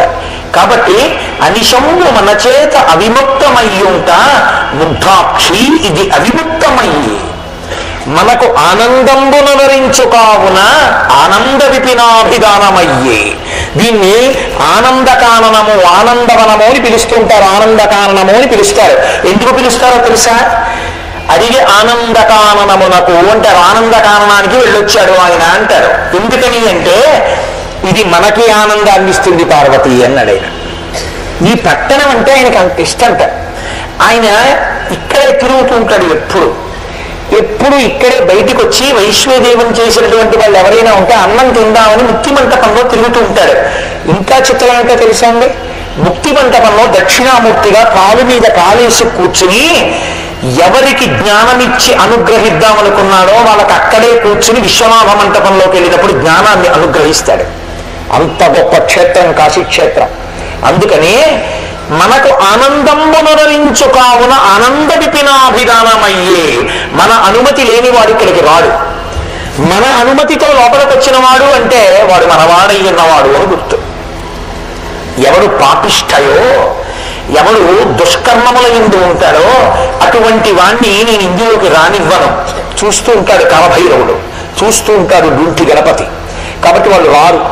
లోపలికి వచ్చారు అంటే మన బిడ్డలే, లోకమంతా మన బిడ్డలే, కానీ వీళ్ళు మన ప్రేమని పొందినవాడు. కాబట్టి తల్లిదండ్రులకు అత్యంత ప్రీతిపాత్రమైంది ఏంటి? తమ బిడ్డలను చూసుకోవడం. ఒక స్థితిలో పెళ్లి చేసుకోవడం ఇష్టం, ఒక స్థితిలో డబ్బు సంపాదించడం ఇష్టం. కడుపున బిడ్డలు పుట్టిన తర్వాత తండ్రికి తల్లికి ఏది ఇష్టం అవుతుందో తెలుసా అండి? అందున ప్రత్యేకించి తండ్రికి బిడ్డల యొక్క వచ్చిరాని మాటలు వినడం ఎంత సంతోషంగా ఉంటుందో. హిరణ్యకశిపుడు అంతటి వాడు ఒప్పుకున్నాడు. ఆయన అన్నాడు, ఆ పిల్లల మాటలున్నాయే అవి జనకులకు కర్ణయుగలి సద్భూషణములున్నాడు. చెవులకు పెట్టుకున్న ఆభరణాలు లాంటివి వచ్చిరాని మాటలు పిల్లలని. కాబట్టి ఆ పిల్లల్ని చూసుకోవడం ఎంత సంతోషం. కాశీ పట్టణంలోకి వచ్చాడు పిల్లాడు, ఇక్కడికి వచ్చి ఉన్నాడు. ఎవరికి ఆనందం అవుతుంది? ఇప్పుడు నీకు కాదు, జగతపితరౌ వందే పార్వతీ పరమేశ్వరవు. నేనున్నాను, ఏదో మా అబ్బాయి మా అమ్మాయి నా దగ్గరికి వచ్చారనుకోండి, అదే మా అమ్మాయి అల్లుడు మా అబ్బాయి వచ్చారనుకోండి, ఇంకా వాడికి పెళ్ళం లేదు కాబట్టి వచ్చి ఏదో ఓ వారం ఉండి నాన్నగారండి బయలుదేరుతామండి అన్నారు అనుకోండి, నా మనసులో వెంటనే ఏమిట్రా వెలిగండి అంటానా, ఇంకొక వారం ఉండకూడదురా అంటానా. అది తండ్రి హృదయం. పిల్లల్ని చూస్తే ఎంత సంతోషమో పొంగుతుంది హృదయం. ఈ ఆనందం మనకిస్తుంది. మనకున్న ఆనందం లోకానికి ఉండేది కాదు. మనం ఒకరికి మోక్షానందం ఇవ్వగలిగిన వాళ్ళం. కానీ ప్రేమ యందు మనమే లోకానికి అంతటికీ తల్లిదండ్రులు. వాగర్ధాయుగు సంవృక్తం వాగర్ధ ప్రతిపత్తయే జగత పితరం వందే పార్వతీ పరమేశ్వరవు. అటువంటి మనకి మన పిల్లలు ఇంటికి వస్తే చూసుకుని విడిచిపోతాం. మళ్ళీ 9 రోజులు ఉన్నాం, 10 రోజులు ఉన్నాం, 3 రోజులు ఉన్నామని వాళ్ళు వెళ్ళిపోతుంటే, అదిగో వెళ్ళిపోతున్నారు, వచ్చారు, ఇన్నాళ్ళు ఉన్నారు, వెళ్ళిపోతున్నారు, ఏమిటో మళ్ళీ ఎప్పుడు వస్తారో, మళ్ళీ ఎప్పుడు సంకల్పం చేసుకుంటారో అని మనకి దండగా ఉంటుంది. మళ్ళీ ఎవరో పిల్లలు వస్తూ ఉంటారు, మళ్ళీ ఆ పిల్లలు చూసుకుని కాసేపు ఈ పిల్లల గురించి మర్చిపోతూ ఉండడం. ఏదో పెద్ద కొడుకు వెళ్ళాడు, 2వ వాడు వచ్చాడు, 2వ వాడు వెళ్ళాడు, 3వ వాడు వచ్చాడు, 3వ వాడు వెళ్ళాడు, 7వ వాడు వచ్చాడు. సంతోషం లేదు. అలా మనకి ఆనందం ఇస్తుంటుంది ఈ పట్టణం. మనకి ఆనందంబు నొరవించుకావున ఆనంద విపినాభిధానమయ్యి సంవసింతు మహాశ్మశాన భూములనే కాన నేనుంట మహాశ్మశానమయ్యే. దీన్ని ఇక్కడికి వచ్చినటువంటి వాళ్ళు మహాశ్మశానే అని సంకల్పం చెప్తారు. ప్రాయశ్చిత్తం చేసుకునే వాళ్ళు వింటారు సంకల్పంలో మహాశ్మశానే అంటారు. ఎందుకు మహాశ్మశానం అని పేరు వచ్చింది అంటే, పరమశివుడు సాకారంగా ఆయన తనంత తానుగా వచ్చి కూర్చున్నాడు అనుకోండి, శ్మశానం అని గుర్తు. అదేంటండి ఆయన కర్మాల ఎందుకు కూర్చోవడం అని మీరు నన్ను అడగచ్చు. పార్వతీదేవి అడిగింది ప్రశ్న ఒకసారి, కాబట్టి ఎందుకంటే మీరు ప్రయత్నపూర్వకంగా శ్మశానంలో ఉంటారని అడిగింది. మహాభారతంలో అనుశాసనిక పర్వంలో అడిగింది. అడిగితే పరమేశ్వరుడు దానికి కొన్ని కారణాలు చెప్పాడు. పార్వతి, లోకంలో ఉగ్రమైనటువంటి భూతములన్నీ శ్మశానంలో ఉంటాయి. అవి పుణ్యకార్యాచరణమును అంగీకరించవు. కాబట్టి ఎవరైనా పుణ్యకార్యం చేస్తున్నారంటే వాళ్ళకి విఘ్న రూపంలో పెడతాయి, వాళ్ళని పాడు చేస్తాయి, వాళ్ళని చేయనివ్వవు. బ్రహ్మగారు ఒకసారి వచ్చి నా దగ్గర మొత్తుకున్నాడు, శివ, లోకంలో మంగళకార్యాలు జరగట్లేదు, ఈ భూత ప్రేతాదులన్నీ వచ్చేస్తున్నాయి, వచ్చి మంగళ కార్యాలు జరగకుండా చేస్తున్నాయి. కాబట్టి లోకంలో ఎవరైనా మీ బిడ్డలేదా? 10 మంది కొడుకుల్ని కంటే 9 మంది గొప్ప ఉన్నత విద్యావంతులైనా ఒకటి జేబులైనా వారికి తండ్రిగా. కాబట్టి లోకంలో అన్ని ప్రాణులకి మీరేగా తల్లిదండ్రులు. కాబట్టి మీరు వెళ్ళి శ్మశానంలో కూర్చోండి. కూర్చుంటే వాళ్ళు వెడతా అంటే ఎవ్వరో ఇక్కడే ఉండండి అన్నారు అనుకోండి, మీరు చూడండి అందరూ వచ్చేయండి అంటే నా వెనకాల వస్తుంటారు. అలా ఆయన అక్కడ కూర్చున్నాడు అనుకోండి, కూర్చుని ఎవరు బయటికి వెళ్ళద్దు అన్నాడు అనుకోండి, ఎవరు బయటికి వెళ్ళరు, అక్కడ కూర్చుంటారు. కానీ వాటికే ఒక తెలుసా సంతోషం, అలా బుద్ధిగా కూర్చో, శ్రద్ధగా కూర్చో అంటే అవేం కూర్చోవు, వాటికి ఏదో ఒకటి చేస్తూ ఉండాలి. అందుకని ఆయన ఏం చేస్తుంటారంటే కాసేపు తాండవం చేసి వాటిని ఏమారుస్తుంటాడు. అందుకని లోకాన్ని రక్షించడానికి నన్ను బ్రహ్మ కూర్చోమని ప్రార్థిస్తే వెళ్ళి కూర్చున్నాను. పార్వతి, చేత కానివాడిని కాదు, నేనక్కడ కూర్చోపోతే వీళ్ళు ఏ పుణ్యకార్యం చేయలేరు, నేను కూర్చున్నాను కాబట్టి చేసుకుంటున్నారు. శివనింద చేస్తే సరే అయితే వెళ్ళండ్రా అన్నాడు అనుకోండి, నా బతుకైపోయినట్టే. కాబట్టి శివనింద చేయకూడదు, మహాపాపం. అందుకు కూర్చుంటాను, ఒకటో కారణం. రెండో కారణం ఏంటో తెలుసా, బ్రతికున్నంత కాలం ఇలా చూపించి దీనికి సంబంధించిన విభూతి ఏదో ఒకటి చెప్పి నా అంతవాణ్ణి నేనంటాడు. నేను పొడుగ్గా ఉన్నాను, నేను తెల్లగా ఉన్నాను, నా జుట్టు నల్లగా ఉంది, నేను ఈ కులం, నేను ఈ పండితుడిని, ఏదో చెప్తాడు.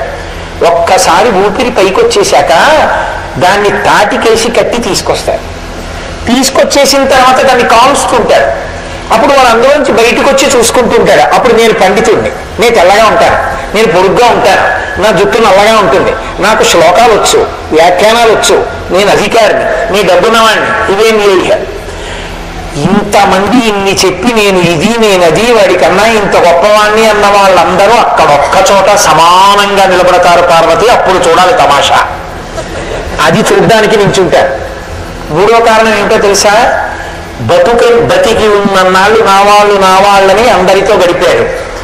తీసుకెళ్ళి అక్కడ పెట్టేసిన తర్వాత కపాల మోక్షం అయిపోయింది, వెళ్ళిపోమ్మని సంజ్ఞ చేయగానే అందరూ వెళ్ళిపోతారు, ఎవరు ఉండరు, వీడొక్కడే ఉంటాడు. బిక్కు బిక్కు బిక్కు బిక్కుమంటూ ఉంటే తోడన్నవాడు లేక ఏడుస్తుంటే నేనున్నాను లేరా అని చెప్పడానికి నేనున్నాను పార్వతి అక్కడ అన్నాడు. కాబట్టి ఆయన కారణాలు చెప్పి ఇందుకున్నాను పార్వతి, చేతకాని వాడిని కాదు, నాకేమీ కాస్త స్థలం ఇచ్చేవాడు లేక కాదు, ఈ సమస్త బ్రహ్మాండముని నేను సృజించాను. బ్రహ్మని సృజించాను, నాకు పెద్ద లెక్క కాదు, కానీ లోకం కోసం ఉన్నానన్నాడు. అంతటి మహానుభావుడు. కాబట్టి ఎక్కడ నేనుంటానో దాన్ని శ్మశానం అంటుంటాడు. అసలు ఇంకొక రహస్యం ఏమిటో తెలుసా అండి? అసలు ఈ లోకమే పెద్ద మహాశ్మశానం. ఎందుకో తెలుసా? నేను ఇప్పుడు మాట్లాడితే ధ్వనితరంగాలకు చచ్చిపోయాయి ప్రాణులు. నేను కాళ్ళు ఇలా కదుపుతుంటే చచ్చిపోయాయి. నేను మళ్ళీ ఇలా చేతులు పెడితే కొన్ని పురుగులు చచ్చిపోతాయి.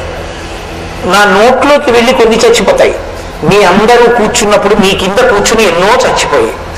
చచ్చిపోయిన ప్రాణులన్నీ బ్రహ్మాండంలో కలిసిపోయే ప్రదేశం శ్మశానం అయితే అన్ని చోట్ల ఇన్ని ప్రాణులు చచ్చిపోయి బ్రహ్మాండంలో కలిసిపోతున్నది శ్మశానం కాకుండా ఎందుకుంది? పైగా శరీరం అంటే చిట్ట చివర శ్మశానంలో కలిసింది, కానీ చచ్చిపోయే వాళ్ళందరూ శ్మశానంలో చచ్చిపోవట్లేదుగా. ఇళ్లలోనే చచ్చిపోతున్నారు, హాస్పిటళ్లలోనే చచ్చిపోతున్నారు, సినిమా హాల్లో చచ్చిపోతున్నాడు, తింటూ చచ్చిపోతున్నాడు, తాగుతూ చచ్చిపోతున్నాడు, పడుకుంటూ చచ్చిపోతున్నాడు. అప్పుడు శ్మశానం కాండేది? లోకమే పెద్ద శ్మశానం. రెండే ప్రతిపాదనలు. ఉంటే లోకమంతా శ్మశానం అనండి, లేకపోతే అసలు ఏది శ్మశానం కాదనండి. తప్ప ఆయన ఉన్నది శ్మశానం అంటే అంతకన్నా న్యాయం లేదు. లేదా ఆయన చెప్పిన సిద్ధాంతాన్ని అంగీకరించండి అంతే. తప్ప శివనింద చేయడానికి మార్గాలు వెతకండి. కాబట్టి అటువంటి మహానుభావుడైనటువంటి పరమేశ్వరుడు ఎక్కడుంటాడో దాన్ని మహాశ్మశానం అని పిలుస్తూ ఉంటారు. దీన్ని మహాశ్మశానం అంటారు పార్వతి. ఎందుకో తెలుసా? ఎప్పుడూ నేను ఇక్కడే కూర్చుంటాను, ఈ క్షేత్రంలోనే కూర్చుంటాను. నేనున్నాను కాబట్టి దీన్ని మహాశ్మశానం అన్నారు. ఎక్కడైనా చచ్చిపోయారనుకోండి, మరి శరీరాన్ని కాల్చడానికి దక్షిణాన శ్మశానానికి తీసుకెళ్తారు. ఈ పంచక్రోశములలో చచ్చిపోయారనుకోండి, వాడు పరమేశ్వరుణ్ణి చేరిపోతాడు. ఎందుకంటే ఆయన పాదాల దగ్గరే చచ్చిపోవాలి. మరి ఈ ఊళ్ళోకి వచ్చి తింటే ఆయన పాదాల దగ్గర, తాగితే ఆయన పాదాల దగ్గర, ఏదో ఆడుకుంటే ఆయన పాదాల దగ్గర, పడుకుంటే ఆయన పాదాల దగ్గర అయితే చచ్చిపోతే ఎక్కడ వాళ్ళు? ఆయన పాదాల దగ్గరే అవ్వాలి. ఆయన పాదాల దగ్గర చచ్చిపోయిన వాడు ఆయనలో వెళ్ళిపోతే ఎక్కడికి వెళ్తారు? అందుకే శాస్త్రంలో ఒక గొప్ప మాట ఉంది. మృత్యు భీతి విడిచిపెట్టి వెళ్ళవలసిన ఊరు ఏదైనా ఉంటే కాశీ ఒక్కటే. నేను చచ్చిపోతానన్న బెంగ పెట్టుకోక. ఎందుకో తెలుసా? ఇక చచ్చిపోవడానికి అవకాశం లేకుండా పోయింది. ఇదే ఆఖరి చావు. కాశీలో చచ్చిపోయిన వాడు ఈశ్వరుల్లో వెళ్ళిపోయాడు కాబట్టి పుట్టాడు కాబట్టి చావడం. ఇంకో చోట చచ్చిపోతే మళ్ళీ పుట్టాలి కాబట్టి లేడు. ఇక ఎలాగో తప్పని చావు. ఇక్కడ చచ్చిపోతే ఇక చావలసిన అవసరమే లేకుండా దరిద్రం వెళ్ళిపోయింది కాబట్టి సంతోషించాడు. కాబట్టి మృత్యుభయం విడిచిపెట్టి వెళ్ళవలసిన ఊరు ఏదైనా ఉంటే కాశీ ఒక్కటే అని చెప్పారు.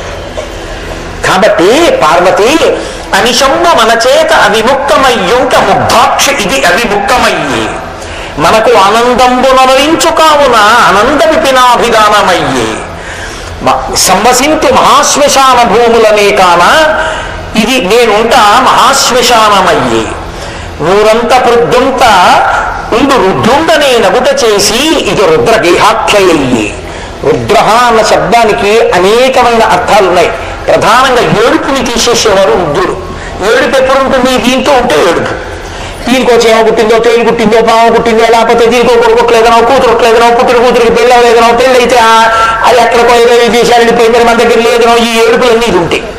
అసలు దీంతో లేకుండా ఆత్మగా ఉంటే ఏమీ లేవు కదూ. కాబట్టి ఏడుపు లేని ప్రదేశం ఏదైనా ఉంటే ఇదొక్కటే.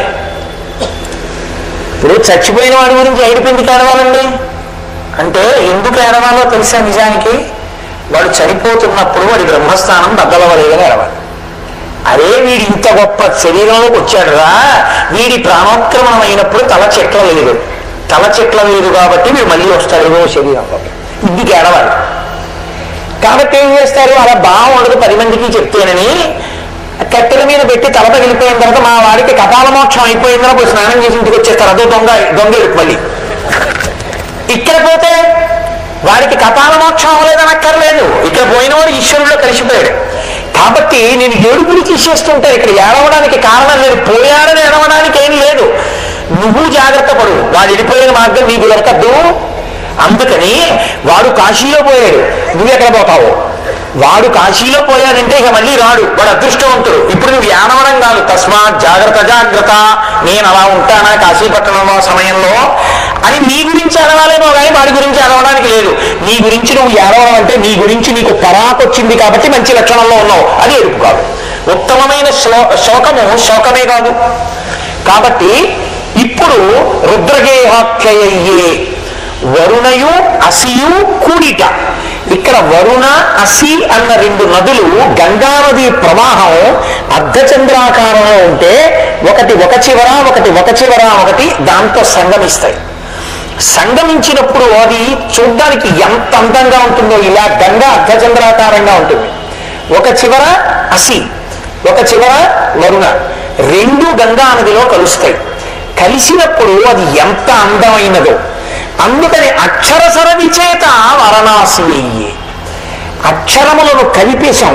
వర అసి కలిసిపోయాయి కాబట్టి ఇక్కడ గంగలో వాటిని కూడా కలిపేశాం, అక్షరాల్లో కలిపేశాం మనం. అవి గంగలో కలిసాయి, మనం అక్షరాల్లో కలిపాం. కలిపితే వరుణ అసి విడిగా ఉండకుండా దీర్ఘం వచ్చి వారణాసి అయిపోయింది. అక్షర సరవి చేత కలిసిపోయాయి కాబట్టి వారణాసి అయింది. పట్టుకున్నారనుకుంటున్నాను మీరు. అందుకని వారణాసి. ఇంకొక కారణం ఏమిటో తెలుసా? ఇక్కడ ఈ కాశీ పట్టణంలో గాశ్రుదీప్తాయనంగా విఖ్యాతమైన ధాతువున కాశీయ్య భూతలంబునందు. గాశ్రుదీప్త అన్న మాటకు అర్థం ఏంటంటే ఎప్పుడూ ప్రకాశించున్నది. ఎప్పుడూ ప్రకాశించేదేదో తెలుసా అండి? ఆత్మ ఒక్కటే. దాని వెలుతురు పడి కళ్ళు చూస్తాయి, దాని వెలుతురు పడి చెవి వింటుంది, దాని వెలుతురు పడి ముక్కు వాసన చూస్తుంది.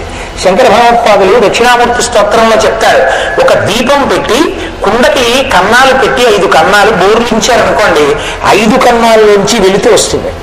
ఇప్పుడు కుండగా వెలుతురు దీపాందే, దీపపు వెలుతురు కుండ కన్నాల్లోంచి వచ్చినట్టు లోపల ఆత్మ కాంతి కంటి మీద పడి కన్ను చూస్తుంది, ఆత్మ కాంతి చెవి మీద పడి చెవి వింటుంది. అది ఆత్మది. కానీ ఆత్మ తెలియబడదు సాధన చేత తప్ప, జ్ఞానము చేత తప్ప. ఏది తెలుస్తుంది? నేను కంటితో చూస్తున్నానని చూస్తాడు, పైకి తెలుస్తాయి, లోపలికి కన్ను చూడలేదు. అందుకే లోపల తాని ప్రకాశింపచేస్తున్న ఆత్మదీపం తనకి తెలియదు. అది జ్ఞానమునకు మాత్రమే తెలుస్తుంది, సాధన చేసిన యోగికి తెలుస్తుంది. సుందరకాండలో హనుమ వంటి మహాపురుషులకు, భగవాన్ రమణుల వంటి వారికి, చంద్రశేఖరేంద్ర సరస్వతి మహాపురుషుల వంటి వారికి, చంద్రశేఖర భారతి వంటి వారికి అవగతమవుతుంది. కాబట్టి గాశ్రుదీప్తాయనంగా విఖ్యాతమైన లోపల ఉన్న దీపం ఏదో అది నువ్వు అసలు. శంకరులు దక్షిణామూర్తి స్తోత్రం చేస్తూ అంటారు, నానాఛిద్రకటోదరస్థిత మహాదీప ప్రభాభాస్వరం జ్ఞానం యస్యతు చక్షురాది కరణ ద్వారా బహిస్పందతే జానామీతి తమేవ భాంతమనుభాప్య తత్సమస్తం జగత్ తస్మై శ్రీగురుమూర్తయే నమజిదం శ్రీ దక్షిణామూర్తయే. కుండ కన్నాల్లోంచి దీపపు వెలుతురు కొట్టినట్టు లోపల ఉన్న ఆత్మ కాంతి ఈ ఇంద్రియముల ద్వారా ప్రకాశిస్తోంది. పైకి కనపడకుండా లోపల ఉన్నటువంటి ఆత్మ చైతన్యమే పైకి కనపడేటటువంటి భూమిగా, పట్టణంగా మారితే అదే కాశీ. ఈ ఆత్మ చైతన్యం ఎవ్వరికీ కనపడదు. ఆ ఆత్మ చైతన్యమునందు మీరుండడం అంటే జ్ఞానిగా నిలబడ్డం. ఏది బయట కుదరదో అది కాశీ ఎందుకు కుదురుతుంది. ఇక్కడ మీరు అజ్ఞానులు కూడా ఇక్కడికొచ్చి నిలబడితే, పురుగు కీటకములు కూడా ఇక్కడికొచ్చి నిలబడితే ఆత్మ యందు నిలబడిన వారే. కాబట్టి గాశ్రుదీప్తాయనంగా విఖ్యాతమైన ధాతువున కాశీయ్య భూతలంబునందు, ఈ భూతలం మొత్తం మీద ఇది ఈ పట్టణానికి ఒక్కదానికే కాశీ అని పేరు. ఈ పట్టణాన్ని చూసి ఇలాంటి పేరు మనకుంటే బాగున్నో అని ముచ్చటపడి దక్షిణ దేశంలో కొన్నింటికి కాశీ కలుపుకున్నారు, టెంకాశీ. అలాగే దీపావళి మందుగుంటు సామాను తయారు చేస్తుంటారు, శివకాశి. ఇవన్నీ కాశీ అని ఎందుకు కలుపుకున్నారో తెలుసా అండి? ఈ కాశీని చూసి పేరన్నా పెట్టుకుందామని. పేరు పెట్టుకుని కాశీలు అయ్యాయేమో కానీ ఒరిజినల్ కాశీలు ఒక్కటే. కాబట్టి గాశ్రుదీప్తాయనంగా విఖ్యాతమైన ధాతువున కాశీయ్య భూతలంబునందు, ఈ భూమండలం మీద ఆత్మ చైతన్యము పట్టణంగా ప్రకాశించేటటువంటిది ఇదొక్కటే పార్వతి. అందుకే ఇందులోకి అడుగు పెట్టనివ్వను ఎవరిని. ఇందులోకి వచ్చాడు అంటే నా అనుగ్రహమును పొందినవాడు అని గుర్తు. మనం ఎంత సంతోషించాలో ఆలోచించండి. మనం పరమేశ్వరుడికి ఎన్ని కృతజ్ఞతలు చెప్పుకోవాలో ఆలోచించండి కాశీ పట్టణానికి రావడం అంటే. కాబట్టి ఇందుకు రానివో ఉగ్రభూతములు. వీడు ఇంత అభ్యున్నతిని పొందితే ఇక మళ్ళీ పుట్టడం, మళ్ళీ చావడం ఉండదు వీడికి. మనం ఇలా ఏడుస్తున్నాం, వీడు మళ్ళా ఏడవాలని అవి చూస్తాయి.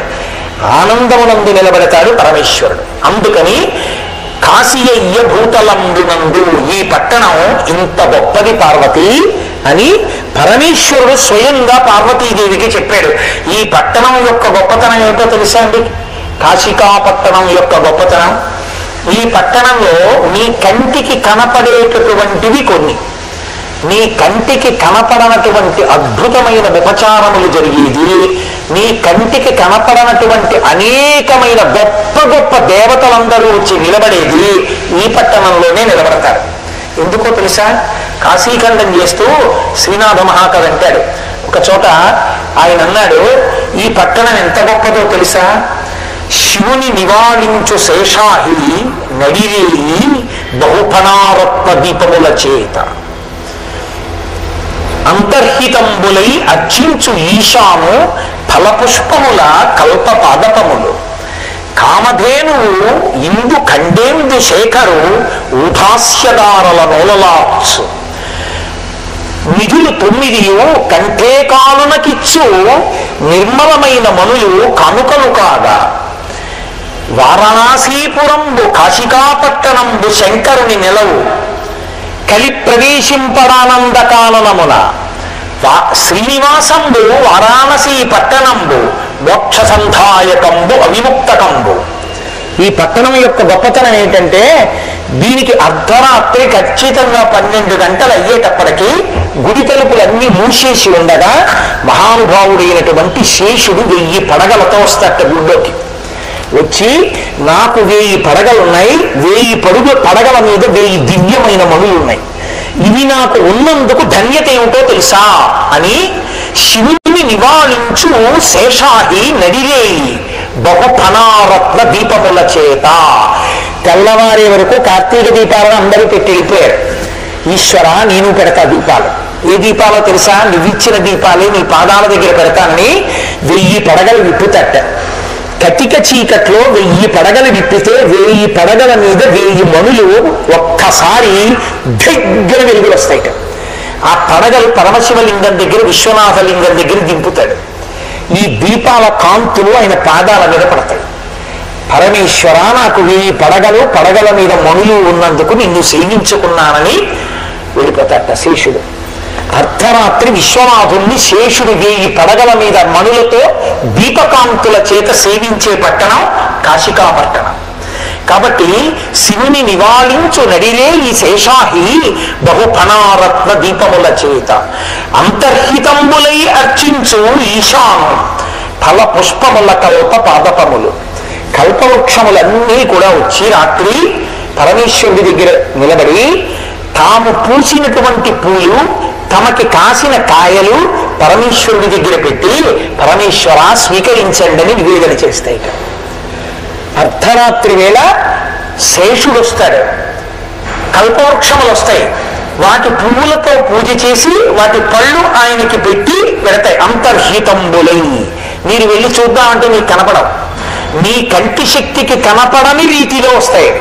అంతర్హితంబులై అర్చించు ఈశాను ఫల పుష్పముల కల్ప పాదపములు, కామధేనువు ఇందు ఖండేందు శేఖరు నూధాస్యదారల నొలలార్చు. రాత్రి కామధేనువు తన దూడతో వస్తుంది, ధేనువుతో వచ్చి పరమేశ్వరుని యొక్క విశ్వనాథలింగం దగ్గరికి వెళ్ళి 2 కాళ్ళు ముందు పెట్టి ఆ పొదుగు ఆయన శివలింగం మీద వచ్చేటట్టుగా పెట్టి పాల ధారలు అలా కురిపించేస్తుంది. తెల్లటి పాలలో నల్లటి ఆ శివలింగం ఇలా తడిసి ముద్దయిపోయి పాలతో ఇలా నిండిపోయే వరకు పరమశివుడు అబ్బా కామధేనువా నాకు ఇంకా చాలు పరమశించిపోయాను అనేంత వరకు ఓలలారుస్తుంది టైంని, అలా విడిచిపెడుతుంది పాలు. కాబట్టి అక్కడ కామధేనువు నిలబడి అభిషేకం చేస్తుంది ఆయన. కామధేనువు ఇందు ఖండేందు మౌళి ఇందు ఖండేందు శేఖరు నూధాస్యదారల నొలలార్చు.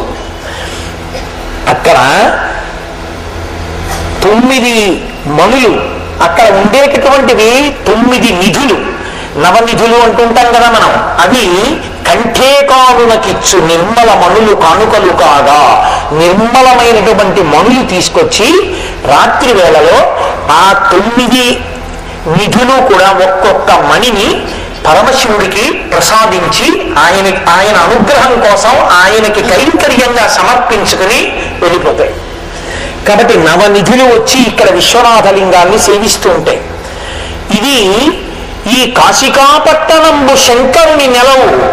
పరమశివుడికి చిరునామా చెప్పవలసి వచ్చిందనుకోండి, కైలాసం కాదు, ఈ భూమండలం మీద ఏదో తెలుసా అండి, ఇదే శివ కాశీ అంటే వెళ్ళిపోతుంది. ఇదే ఆయన అడ్రస్. మీకు బాగా అర్థమయ్యేట్టు నేను మాట్లాడాలి అంటే, కాబట్టి ఆయన ఉండే ప్రదేశం, ఆయన తిరిగే ప్రదేశం, ఆయన తినే ప్రదేశం, ఆయన పార్వతీదేవితో కలిసి ఉండే ప్రదేశం ఇదే.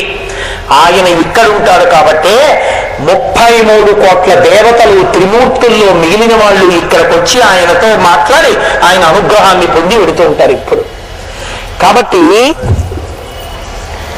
ఎప్పుడూ కూడా ఆ వారణాసి పట్టణము, కాశికాపట్టణము శంకరుని నెలవు, పరమేశ్వరుని యొక్క నెలవు. కలి ప్రవేశింపడ ఆనందకాలమున, కలిపురుషుడు ఈ ఆనందకాలంలోకి ప్రవేశించడు. కలి ప్రవేశించడు కాబట్టే ఇక్కడ పాపపుటాలోచనలు రావడం అన్నది బాగా తక్కువగా ఉంటుంది. మీరు చూడండి, ఎక్కడన్నా ఉన్నారనుకోండి, ఓ గంట ఖాళీగా ఉన్నారనుకోండి, టీవీ పెడతాడు. కాశీ వచ్చి గంట ఖాళీగా ఉన్నారనుకోండి, గంగా స్నానానికో నేను వెళ్ళిపోతాడు. ఆ గుడిలోకో, గంగా స్నానానికో, దీపం పెట్టడానికో, పుస్తకం చదువుకోవడానికో, ధ్యానం చేసుకోవడానికో, నామం చెప్పడానికో, దేనికో దానికి వెళ్ళిపోతాడు. కాశీ వచ్చాం కదండి అంటారు. కాబట్టి ఇది కలి ప్రవేశింపడానందకాననమున, ఇక్కడ కలిపురుషుడు ప్రవేశించాడు. పవిత్రపు ఆలోచనలు తమంత తాము కలుగుతాయి. అటువంటి పట్టణం. ఈ పట్టణంలో కలి ప్రవేశింపడానంద కాననమున శ్రీనివాసంబు వారాణసి పట్టణంబు.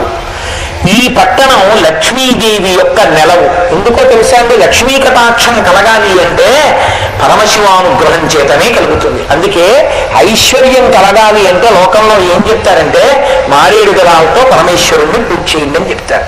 పరమేశ్వరుణ్ణి మారేడు దళాలతో పూజ చేయడం అంత తేలికని మీరు అనుకోకండి. మారేడు దళాన్ని పూజ చేసేటప్పుడు ఆకులు చేతికి తగలకూడదు నిజానికి. ఎందుకంటే దళానికి ఆకు రాలిపోతే ఆ పాపం మీదే. ఈయన మాత్రమే పట్టుకుని వెయ్యాలి. అది బోర్లా పడితే సరస్వతీ కటాక్షం, ఈయన తగిలితే లక్ష్మీ కటాక్షం. అందుకే సాధారణంగా భార్య సహాయంతో, పిల్లల సహాయంతో చేస్తారు పూజ. వాళ్ళు తుడిచి, మీరు ఎప్పుడైనా పెద్ద పెద్ద పీఠాలు పెడితే, కంచికామకోట పీఠంలో మీకు కనపడుతుంది ఎదురుగుండా, పరమాచార్య స్వామి వారి సన్నిధానం దగ్గర బృందావనంలో మారేడు దళాన్ని తుడుస్తారు జాగ్రత్తగా. ఏం శంకర్ గారు చక్కగా తుడిచి వెదురు బుట్టల్లో పేరుస్తారు. ఎందుకని అంటే, పరమేశ్వరుడికి మీరు అంత గొప్ప శక్తినివ్వగలిగిన మారేడు దళాన్ని బూజుతో కానీ, సాలెపురుగుతో కానీ, చీమతో కానీ చేసేసారా, ఆ పాపం మీదే. అది ఎవరు కులవాలి? మరి భార్య ఉన్నది ఎందుకు? గృహస్థాశ్రమంలో భర్తకి ఇలాంటి వాటిలో సహకరించి పుణ్యం మూట కట్టుకోవడానికే. ఆవిడ తుడవాలి. అంతేకాని తాను భార్యాస్థానంలో ఉండి కూర్చుని పనిపిల్లలు ఇవన్నీ చేస్తే ఇంకెందుకు? అది పనిపిల్ల కడుతుంది ఆ పుణ్యం. అందుకని తుడిచి పెళ్ళల్లో పెడితే ఈయనతో పైకెత్తి ఓం మిథలపతయే నమః, ఓం మిథలపతాంతికాయ నమః, ఓం ఊర్ధ్వాయ నమః అని అయ్యారు. లక్షపత్రి పూజ అంత అబద్ధం లోకంలో ఇంకోటి ఉండదు. వీడు నిజంగా లెక్కెట్టాడు 1,00,000 దళాలు ఎప్పుడూ పెట్టలేదు. లక్షపత్రి పూజ ఏంటి? ఎలా చెప్పా అంటే, పత్రి పూజ చేశానని చెప్పండి. నేను మారేడు దళాలతో పూజ చేసుకునే అదృష్టాన్ని ఈశ్వరుడు ఇచ్చాడంతే. 1,00,000 కోటి నేను అంగీకరించాను. ఎందుకంటే 1 తక్కువైందో 10 ఎక్కువ అయ్యాయో నీకు తెలుసా? లెక్క పెట్టి వేశావా? అదో అన్యాయం కదా. ఈశ్వరుడి దగ్గర ముక్తాచూర్ణేన సంయుక్తం తాంబూలం ప్రతిగృహ్యతాం అని చెప్పినంత అబద్ధం. ముఖ్యం తెచ్చి కాల్చి బూది చేసి వేశావా తమలపాటులో? అయితే ఆఖరణ ఓ మాట అంటున్నాం అనుకోండి, ఇవన్నీ నా మనసు చేత కల్పింపబడ్డాయి, ఏమి చేయలేదో వృత్తితో చేసేసాను అనుకో. దీనికి అది కూడా లేదు లక్షపత్రి పూజకి. నువ్వు అంటే నేను చేయకపోతే పూర్తి చేసినట్టు అనుకో అని సంకల్పం కూడా లేదు. లేకుండా ఎందుకు ఆ మాట? పత్రి పూజ చేశానంటే చాలా 1,00,000 కోటి అంకెందుకు పక్కనే. కాబట్టి ఒక్క మారేడు దళంతో పూజ చేస్తేనే ఆయన అంత ప్రీతి చెందుతాడే. శివుని శిరమున కాసిన్ని నీళ్లు చల్లి పత్తి విషమంతనే వాడు పారవయించు, కామధేనువు వానింటి గాడి పశువు, అల్ల సురశాఖ వానింటి మల్లె చెట్టు. నిజానికి శివార్చనలో ఏం చేస్తారండి, నీళ్లు చల్లేస్తారంతే. పట్టుకెళ్ళి నిజంగా అభిషేకం అంటే పరవశించిపోతూ ఇలా పాత్రతో పోస్తున్నాడా, ఉద్ధరణితో ఇలా అంటాడు. అవన్నీ విసరడం కాదు. ఈ నీళ్లు ఆయన ఇస్తే వాడు చెబుతూ వీడు ఉద్ధరణితో పోస్తాడు వీడు. కాశీని నీళ్లు చల్లి పత్తిరి సుమంతనెవ్వాడు పారవయించు. లక్షపత్రి పూజ అన్న ప్రహసనం మీరు చూడాలి ఎప్పుడైనా.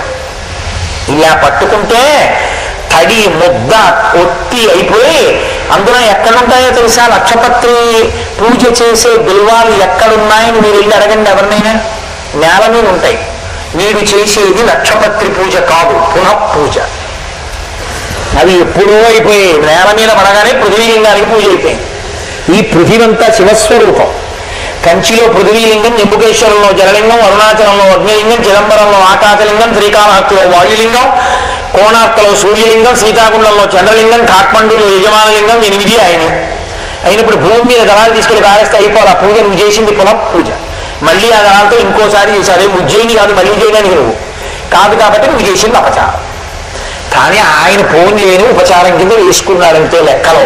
నువ్వేమో కొత్త చాపేసావా, దాని మీద పెట్టావా, లెక్క పెట్టావా, కూర్చావా, ఏం చేశాను నచ్చబిల్ వార్తని చెప్తావు. అబద్ధం కాదు. సరే అక్కడితో వేశాను విషయం నాకు ఎందుకు, ఫోన్ మీరు ఇలాగే అంటాడని అనుకుంటారు. కాబట్టి ఒక్క మారేడుదనం వేస్తేనే అంత లక్ష్మీ కటాక్షం ఇవ్వగలిగిన పరమేశ్వరుడే ఇక్కడ ఉన్నాడు. ఆయన ఎంత పొంగిపోతాడు మీరు ఏం చేసినా. అందుకే వ్యాసుడు చెప్పుకున్నారండి కాశీపట్టణంలో, అమ్మా మేము ఇక్కడ అన్నం ఎలా తింటామో తెలుసా, మేము అన్నం ఇక్కడ తినేటప్పుడమ్మా తిన్నగా తీసుకొచ్చి పెట్టుకుని నైవేద్యం పెట్టి తినాం. ముందు తీసుకెళ్ళి ఒక పాత్రలో పెట్టి గంగా నదిలో కలుపుతాం. ఇవాళ మనందరం అలాగే తిన్నాం. ఇక్కడ మనందరం మధ్యాహ్న కాలమందు ప్రసాదం తీసుకునే ముందు ఒక ఆకులో పెట్టి ప్రసాదాన్ని ప్రత్యేకంగా కారులో తీసుకెళ్లి మొట్టమొదటి విస్తరి గంగా నదిలో సమర్పించాం. మహానైవేద్యాన్ని స్వామి హనుమకి సమర్పించి తర్వాత ప్రసాదంగా తీసుకున్నాం. కాశీపట్టణంలో ఎలా తినాలో వ్యాసుడు చెప్పాడు. కాబట్టి మనం అలాగే తిన్నాం ఇవాళ పరమేశ్వరానుగ్రహంతో. ఇవాళ కాదు, ఇక్కడ ఉన్నన్నాళ్ళు అలాగే తింటాం. ఉన్నన్నాళ్ళు మొట్టమొదటి విస్తరి గంగానదికి పెడుతుంది. వెళ్ళి గంగానదిలో కలిపి వచ్చాకే ప్రసాదం పెడతాం. కాబట్టి మహానుభావుడి దగ్గర కూర్చుని ఏది చేస్తే ఆయన ఇక్కడ లక్ష్మిని ఇవ్వడు, ఏది కావాలన్నా ఇస్తాడు ఇక్కడ. అందుకే శ్రీనివాసంబు వారాణసీ పట్టణంబు శ్రీకి నెలవు. ఇది ఇక్కడికి వచ్చిన వాళ్ళందరూ ఆయన దగ్గర కావలసినవన్నీ పట్టుకుని వెళ్ళిపోతుంటారు. ఆయన అనుగ్రహించేస్తుంటాడు. ఇక్కడ ముక్తి సంధాయకంబు అవిముక్తకంబు, ఇక్కడ మోక్షం కలుగుతూ ఉంటుంది. అందుకే ఈ మోక్ష సంధాయకంబు అవిముక్తకంబు, అవిముక్తకము అన్న పేరుతో మోక్షాన్ని పొందడానికి ఈ లోకంలో హేతువైన పట్టణం ఇదొక్కటే. శంకరాచార్యుల వారు ఏమన్నారో తెలుసా అండి, అసలు శంకర భగవత్పాదులకు వచ్చిన ఆలోచన వంటి ఆలోచన లోకంలో ఎవరికి రాదు. అద్భుతంగా చెప్తారు మహానుభావుడు ఇది చెప్పారు. ఆయన అన్నారు, కాశీధన్యతమా విముక్తి నగరీ సాలంకృత గంగయా త్వత్తీరే మణికర్ణికా సుఖకరీ ముక్తి హితకింకరీ స్వర్లోకస్తులిత సహైశ్చ విభుతైః కాశ్యా సంబ్రహ్మణ. కాశీక్షోణితలే స్థిత గురుతరా స్వర్గో లఘుత్వం గతః అన్నారు. ఆయన అన్నారు కాశీధన్యతమా, ఈ కాశీ పట్టణం అంత ధన్యమైన పట్టణం ఇంకోటి లేదు. ఎందువల్ల అసలు ఈ కాశీ పట్టణమే అంత గొప్పది. దీనికి తోడు బంగారపు పళ్ళానికి గోడ చేరుకులా ఇంకా కొన్ని కలిసి కాశీధన్యతమా విముక్తి నగరీ సాలంకృత గంగయా. మనం ఆడపిల్లని కన్యాదానం చేసేటప్పుడు సాలంకృత కన్యాదానం అంటాం, అలంకారం చేస్తాం. అలా అసలే ఇంత గొప్ప కాశీపట్టణం, దీనికి ఒక పెద్ద అలంకారం వచ్చింది. ఏమిటా అలంకారం? మెడలో చంద్రహారం వేసామనుకోండి, హారం వేస్తే ఇలా ఉంటుంది. అంతేకాని కుత్తి కంటి అని ఆ కంఠానికి నొక్కుకునేటట్టు వేసుకోరాదు, ఆభరణం పెట్టుకుంటారు. కానీ సాధారణంగా ఆభరణం వేసుకుంటే ఇలా ఉంటుంది గొలుసు. అది అందాన్ని పెంచుతుంది అని ఒక నానుడి. కాశీపట్టణమే తనంత తాను ఇంత గొప్పదైతే దీని అందం పెంచడానికి ఆభరణం వచ్చింది. ఏమిటది? సాలంకృత గంగయా. గంగ అర్ధచంద్రాకారంలో ఉంది ఇక్కడ. కాబట్టి కాశీధన్యతమా విముక్తి నగరీ సాలంకృత గంగయా త్వత్తీరే మణికర్ణికా. అసలు గంగే గొప్పదంటే మళ్ళీ ఆ గంగలో మణికర్ణికా తీర్థం అసలు చెప్పనేక్కర్లేదు. అంత గొప్పది. రోజు చెప్తా మీకు మణికర్ణికా తీర్థ గొప్పతనం ఏంటో. అంత గొప్పది మణికర్ణిక. త్వత్తీరే మణికర్ణికా సుఖకరీ, ఎటువంటి సుఖాన్నైనా ఇస్తుంది. మణికర్ణిక మోక్షాన్ని ఇస్తుందని చెప్పద్దన్నారు శంకరాచార్యులు వారు. ఏమిస్తుంది అంటే ముక్తిర్హితత్కింకరీ, ప్రత్యేకంగా గొప్పగా ఏమి ఇవ్వక్కర్లేదు మణికర్ణికా తీర్థం. కింకరి అంటే సేవకురాలు. ముక్తికాంత దాసి రూపంలో మణికర్ణికా తీర్థం దగ్గర నిలబడుతుంది. ఎలా స్నానం చెయ్యాలో అలా ఒకరోజు చెప్పి చేయిస్తాను మీ అందరితో, అప్పుడు చేద్దాం. అలా మణికర్ణికలో ఎవరు స్నానం చేస్తారో వాళ్ళని మణికర్ణికా తీర్థకాంత అంటుందిట. ఓ దాసి, ఓ కింకరి, అదిగో వచ్చారు వాళ్ళ దగ్గరికి వెళ్ళట్టు. అంత గొప్ప మోక్షం ఎంత తేలిగ్గా వస్తుందంటే వెళ్ళి అక్కడ మునిగితే చాలు. ఆ మణికర్ణికా తీర్థము యొక్క కింకరి సేవకురాలు దాసి అయినటువంటి మోక్షకాంత వరిస్తుంది. ఇప్పుడు ఎంత పెరిగింది కాశీ గొప్పతనం. కాశీధన్యతమా విముక్తి నగరీ సాలంకృత గంగయా త్వత్తీరే మణికర్ణికా సుఖకరీ ముక్తిర్హితత్కింకరీ. ఇప్పుడు బ్రహ్మగారికో అనుమానం వచ్చింది. చతుర్ముఖ బ్రహ్మగారు అన్నట్ట, నేను సృష్టించానుగా ఇవన్నీ.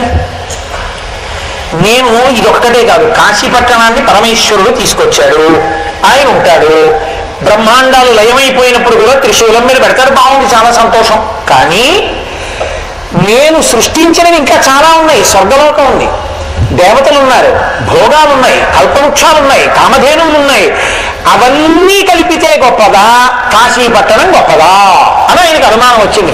స్వర్లోకస్తులిక సహస్సహైశ్చ విభుదై కాశ్యా సమం బ్రహ్మణ. కాశీ గొప్పదా, స్వర్గలోకం, కామధేనువు, కల్పవృక్షం ఇవన్నీ కలిపితే గొప్పదా అనుకున్నట్టు. ఇప్పుడు ఏం చేయాలి బ్రహ్మగారు? ఏది గొప్పది, ఏది బరువైంది చూడాలంటే తక్కెటోటి పట్టుకోవాలా? పట్టుకున్నాడు. బ్రహ్మగారు తలుచుకుంటే తక్కెటెందుకు రాదండి, అలా తూయగలిగిన తక్కెటోటి తీసుకొచ్చాడు. తీసుకొచ్చి అక్కడ పెట్టాడు. ఆ క్రాసు పెట్టి మొట్టమొదటిగా స్వర్గలోకాన్ని అంతటినీ తీసుకొచ్చి స్వర్గలోకంలో ఉన్న భోగాలు, అప్సరసలు, దేవతలు 33 కోట్ల మంది, ఇంద్రుడు, కల్పవృక్షం, కామధేనువు, మిగిలిన లోకాలు, బ్రహ్మాండాలు అన్నీ తీసుకొచ్చి తక్కెట్లో పెట్టాడు. ఇప్పుడు మరి అది ఎంత బరువు, అవన్నీ ఏం మాటలేండి. తక్కెటి ఇలా వండిపోయింది కిందకి, ఇటు పక్కనే పైకి లేచిపోయింది. ఇప్పుడు ఇటు పక్కన పెట్టి చూడాలి, కాశీ ఒక్కటి పెట్టి చూడాలి. కాశీ గొప్పవా, ఇవన్నీ గొప్పవా చూడాలి. అందుకని కాశీ పట్టణాన్ని తీసుకెళ్లి తక్కెట్లో ఇతర పక్కన పెట్టాడు. పెడితే కాశీ వీటన్నిటికన్నా గొప్పది కాబట్టి కాశీ క్షోణితలే స్థిత, కాశీ బరువుకి భూమండలం మీదకి వచ్చింది. స్వర్గోలగత, తేలికైపోయింది కాబట్టి పైకి పోయింది స్వర్గం అన్నాడు. స్వర్గం కావాలా, కాశీ కావాలా? బ్రహ్మగారి తక్కెట్లో పైకి వెళ్ళిపోయింది స్వర్గం, తేలికైపోయి బరువు అయిపోయి భూమి మీదకి వచ్చింది కాశీ. అందుకని కాశీ క్షోణితలే స్థిత గురుతర, అంత బరువైంది కాబట్టి భూమి మీద ఉంది. ఏమిరా ఇంత గొప్ప కాశీపట్నం ఉన్న భరతఖండంలో పుట్టి కాశీ వెళ్ళకపోతే నీ ఎంత కృతజ్ఞుడు ఉంటాడరా, నీ ఎంత పాపాత్ముడు ఉంటాడరా, ఇది శంకరాచార్యుల వారి పరివేదన. కాబట్టి అదిగో అంత గొప్పది. స్వర్గో లఘుత్వం, చాలా తేలికైపోయింది కాశీ ముందు. అప్పటి వరకు పెద్ద గొప్పగా ఇలా పైకెళ్ళిపోయి ఇలా కిందకు ఉండిపోయింది. ఎవరిని ఇటు పెట్టినా పైకెళ్ళదేమో అనుకున్నది, కాశీని ఇలా పెట్టేటప్పటికి ఠక్కలా పోయింది పైకి. కాశీ బరువు వల్ల భూమి మీదకి వచ్చి ఉండిపోయింది. భూమి మీద కాశీ ఉండిపోయింది, స్వర్గం పైన ఉండిపోయింది. ఇక ఈ తక్కెట్లో కాశీ భూమి మీద ఉన్నంతసేపు స్వర్గం కిందకు వస్తుందా? రాదు. అందుకే స్వర్గం పైన భూమి కింద ఉందాయా అన్నారు ఆయన. ఉంటే మాత్రం మనకు వచ్చే నష్టమే ఉంది. వాళ్ళు గొప్ప, మనం గొప్ప, కాశీలో ఉన్న మనమే గొప్ప కాదు. అందుకని కాశీ ప్రవేశం అంత గొప్పదైందన్నారు శంకరాచార్యుల వారు. అందుకని కాశీ వెళ్ళడం, కాశీలో కూర్చోవడం, కాశీ విశ్వనాథుణ్ణి సేవించడం అంత గొప్పదైందయా అన్నారు. కాశీపట్టణ ప్రవేశం, కాశీపట్టణంలో పరమేశ్వరుణ్ణి సేవించడం, ఇక్కడికి వచ్చి కూర్చోవడం ఎంత గొప్పదో చెప్పారు. అందులో అన్నారు, అఖిల కాలంబు శంభు నర్చించిన ఫలంబు సహృదీక్షణమున సంభవించు. కొన్ని కోట్ల జన్మల పాటు పరమ శివభక్తితో పరమేశ్వరుణ్ణి మహాన్యాసపూర్వక రుద్రాభిషేకంతో షట్కాలమయంలో అభిషేకం చేసి మారేడు దళాలతో పూజ చేసినటువంటి వాడు పొందినటువంటి ఫలితం గొప్పదా? అలా వెళ్ళిపోతూ ఇలా చూడకుండా విశ్వనాథలింగాన్ని ఓసారి ఇలా చూసి అలా వెళ్ళిపోయిన వాడు గొప్పవాడా? అంటే ఇలా చూసారా వెళ్ళిపోయిన వాడే గొప్పవాడు. ఆ పుణ్యం ఈ పుణ్యానికి సరిపోదు. సకృత్ ఒక్కసారి, సకృన్నత్వానత్వా అంటారు సౌందర్యలహరిలో శంకరులు. సకృతీక్షణమున సంభవించు. ఒక్కసారి విశ్వనాథ లింగం వంక ఇలా చూశాడా, వాడు కొన్ని కోట్ల జన్మల శివాభిషేకం పూజ చేసినటువంటి ఫలితం కన్నా గొప్ప ఫలితాన్ని పొందేస్తున్నాడు. అది కాశీపట్టణం యొక్క వైభవం. కాబట్టి అఖిల కాలంబు శంభు నర్చించిన ఫలంబు సకృదీక్షణమున సంభవించు. ఒక్కసారి చూస్తే వస్తాను. అలాగే ఇక్కడికి వచ్చినటువంటి వాళ్ళు భవ సహస్రముల చేసిన పుణ్యంబు కంటెను ఒక్క ప్రదక్షిణమునకు ఉపమ కాదు. కొన్ని కోట్ల జన్మలలో చేసినటువంటి పుణ్యమంతా తీసుకొచ్చి ఓ పక్కన విశ్వనాథుడి శివలింగం చుట్టూ ఇలా తిరిగినటువంటి పుణ్యం ఓ పక్కన పెడితే ఏది గొప్పది అంటే అలా పోల్చొద్దు. అసలు ఉపమ కాదు. ఈ ప్రదక్షిణానికి కొన్ని కోట్ల జన్మల పుణ్యానికి పోలిక లేదు. అలా పోల్చవద్దు, సరిపోదు. కాశీలో విశ్వనాథలింగం చుట్టూ తెలిసో తెలియకో తిరగడం అంత గొప్పది కాబట్టి అలా పోల్చద్దు అసలు అన్నారు. అసలు పోల్చడానికే పనికి రాకపోతే కోట్ల జన్మల పుణ్యం విశ్వనాథలింగం చుట్టూ తిరగడం ఇంకా ఎంత గొప్పదై ఉండాలి. కాశీపట్టణంలో ఆ శివాలయం చుట్టూ విశ్వనాథ మందిరం చుట్టూ తిరగడం, ఆయన శివలింగం చుట్టూ ప్రదక్షిణం చేయడం, హాయిగా ఎక్కడ పడితే అక్కడ ప్రత్యేకించి మఠాలలో కూడా సమాన స్థాయి దీపం పెట్టడం, ఇక్కడికి వచ్చి కూర్చుని మంచి మాటలు మాట్లాడుకోవడం, భగవత్ కథ శ్రవణం చేయడం ఎంత గొప్పవి. కాబట్టి అది ఆ భవ సహస్రముల చేసిన పుణ్యఫలంబు ఒక్క ప్రదక్షిణమునకు ఉపమ కాదు. ఒక ప్రదక్షిణంతో సమానం కానే కాదు. పుష్ప సమర్పణములు పోలునే షోడశ మహాదానములు కాండముల కూడి. ఒకే ఒక పువ్వు తీసుకెళ్ళి అలా వెళ్ళిపోతూ సశాస్త్రీయంగా పూజ చేశానా అని కూడా చూడకుండా ఇలా విశ్వనాథలింగం మీద పడేసి వెళ్ళిపోయాడు అప్పుడు. ఇప్పుడు వాడి పుణ్యం గొప్పదా, లేకపోతే 16 రకములైనటువంటి దానములను యథావిధిగా భూదానం, హిరణ్యదానం ఇవన్నీ చేసిన వాడు గొప్పవాడా అంటే కాశీ విశ్వేశ్వరలింగం మీద ఒక పువ్వు వేసిన వాడు అంత గొప్పవాడు. ఒక్క పువ్వు విసిరినవాడు భక్తితోనో భక్తి లేకనో వెళ్ళి వేశాడు. దీని ముందు షోడశ మహాదానములు కాండములతో కూడి సరిపోన్నారు, చాలవు. అంత గొప్ప ఫలితం కేవలం ఇలా ఇచ్చేస్తారు. తలకూడు అశ్వమేధ బలంబు పంచామృత స్నాన విశేషము ఆచరింప. విధి విధానంగా ఎలా చేయాలో అలా చక్కగా రుద్రాధ్యాయం స్వరంతో చదువుతుంటే పంచామృతములను ఎవరైనా విశ్వనాథుడికి అభిషేకం చేస్తే అటువంటి వారికి కొన్ని అశ్వమేధయాగములు చేసినటువంటి ఫలితాన్ని వారి ఖాతాలో వేసేస్తారు. అంత గొప్ప శక్తి కలిగినటువంటిది కాశీపట్టణం, అంత గొప్ప శక్తి కలిగినది విశ్వనాథ దర్శనం. కాబట్టి వాజపేయ సహస్ర ప్రవర్తనముల కల ఫలమమ్ము నైవేద్య కల్పనమున. విశ్వనాథుడి దగ్గరికే వెళ్ళక్కర్లేదు. ఇక్కడ మనం అన్నం తినేటప్పుడు ఇది విశ్వనాథులకు చెందుగాక గంగా నది ఎందు కలిపారు, నైవేద్యం పెట్టి తిన్నారు అంతే. ఆ ఫలితం దేనికి వేస్తారంటే కొన్ని కోట్ల వాజపేయ యాగములు చేసినటువంటి వాడికి వచ్చేటటువంటి ఫలంతో సమానమైన ఫలితాన్ని ఇక్కడ ఈశ్వరుడికి సమర్పణం చేసి తిన్నవాడికి ఇస్తారు. కాబట్టి అందుకని కాశీపట్టణం అంత గొప్పది.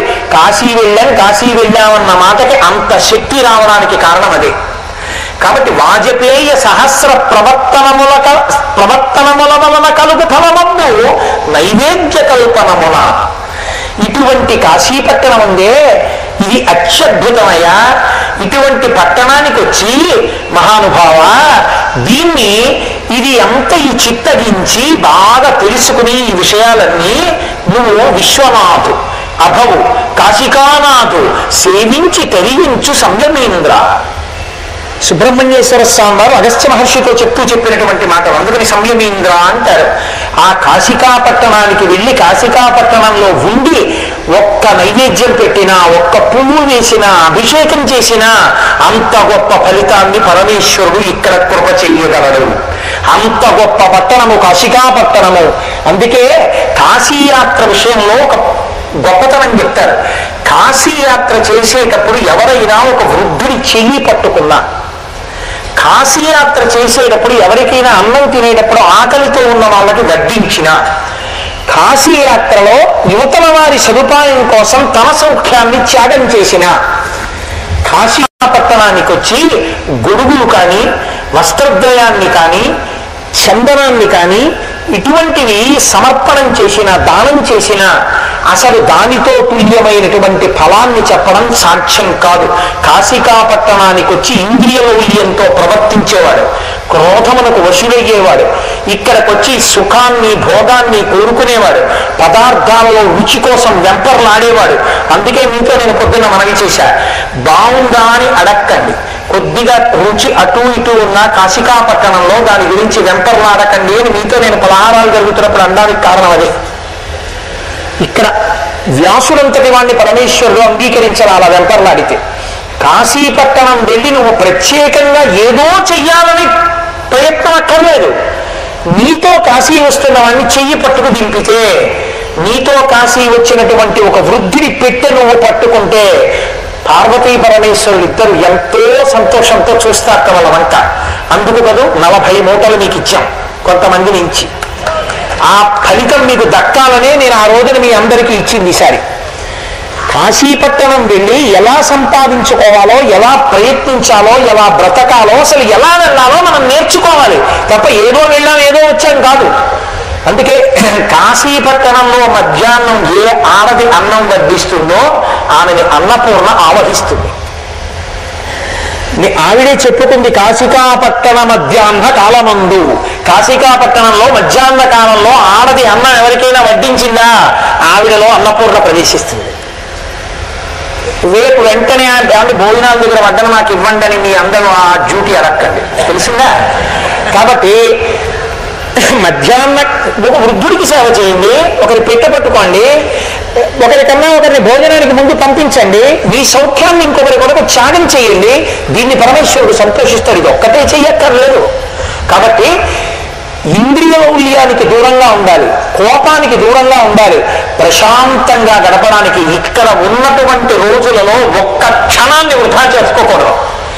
చక్కగా భగవన్నామని చెప్పుకుంటూ కాశీపట్టణ వైభవాన్ని తెలుసుకుంటూ ఎంతో సంతోషంగా మనం కార్యాన్ని చేయవలసి ఉంటుంది. 9 రోజులు మన జీవితంలో మనకి అపూర్వమైనటువంటి కాలం. కాబట్టి అదిగో ఈ కాశీపట్టణం ఉన్నదే ఇది అంత గొప్పది. చంద్రుడు మిగిలిన పట్టణాలన్నిటి మీద పెడతాడు. చంద్రుడు లోకం అంతటి మీద తిరుగుతాడు. చంద్రుడు వస్తే సంతోషించిన వాళ్ళు ఎవరుండరు? అబ్బా చందమామ చందమామ అంటాం. పసిపిల్లల దగ్గర నుంచి వృద్ధుడి వరకు చంద్రుడి యొక్క కాంతి పడుతుంటే సంతోషపడిపోతూ ఉంటారు. కానీ చంద్రుడు ఎంత గొప్పవాడో, చంద్రుడు వస్తే మనం ఎంత సంతోషించినా ఇక్కడొక్క చోటట చంద్రుడు తాను సంతోషిస్తాట కదులుతూ.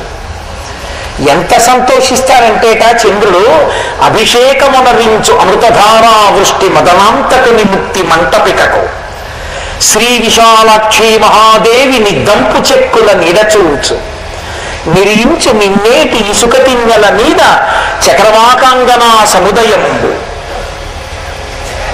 ఆయన గుంటి విఘ్నేశ్వరు కంఠవేదిపై నిష్ఠుర కంఠవేదిపై కొదమ చుక్కల రాజు విస్తరించు కాయు వెన్నెల ఆనందకాననమున కాలభైరవ దంస్ట్రకు గాలు కొలుపు విధుడు వారాణసి సోమ వీధి చెక్కి అభ్రఘంటాపదంబున అరుగునప్పుడు. ఇక్కడ వెడుతున్నప్పుడు కాశీపట్టణం మీదట చంద్రుడు పరవశించిపోతాట. ఎందుకంటే చంద్రుడికి ఒక లక్షణం ఉంది. పరమశివుడు లింగస్వరూపంగా ఈ బ్రహ్మాండం అంతా నిండిపోతే పైన ధారాపాత్రగా ఉంటాడు, ఉండి అమృతాన్ని కురిపిస్తూ ఉంటాడు ఆ బ్రహ్మాండం మీదకి. బ్రహ్మాండం శివలింగ రూపాన్ని పొందితే అదే కదా యజుర్వేదంలో ఆ ప్రార్థనా శ్లోకంలో మన రుద్రానికి ఆపాతాళ నభస్థలంత భవన బ్రహ్మాండమా విస్ఫుర జ్యోతిస్పాటిక లింగ మౌలి విలసత్ పూర్ణేందు అంతామృతై. ఆ చంద్రుడి నుంచి కలిగిన అమృతం శివలింగం మీద పడుతూ ఉంటుంది అని. ఆ చంద్రుడు కాశీపట్టణం నుంచి వెళుతూ అనుకుంటాక, అబ్బా అబ్బా అబ్బా అబ్బా ఇవాళ వెళ్ళిపోతున్నాను, కాశీలో నేను వెళ్ళిపోయేటప్పుడు ఒక్క క్షణం వృధా చేసుకోకూడదు అనుకుంటాట. అనుకుని ఆయన అభిషేకమునరించు అమృతధారా వృష్టి మదనాంతకుని ముక్తి మంటపేటకు. అరే వీళ్ళందరూ చక్కగా లోపలికి వెళ్ళి విశ్వనాథుడి మీద నీళ్లు పోశారు రా, నేను పై నుండిపోయాను. లోపల విశ్వనాథలింగం మీద పోయలేను కానీ ఓ పని చేస్తానని చెప్పి ఆయన ముక్తి మంటపం మీద తన కిరణములతో అమృతధారలు కురిపిస్తూ శివాలయానికి అభిషేకం చేస్తూ వెళ్తాడు. కాబట్టి అభిషేకమునరించు అమృతధారావృష్టి మదనాంతకుని ముక్తి మంటపికకు శ్రీ విశాలాక్షి మహాదేవి నిద్దంపు చెక్కుల నిడచూచు.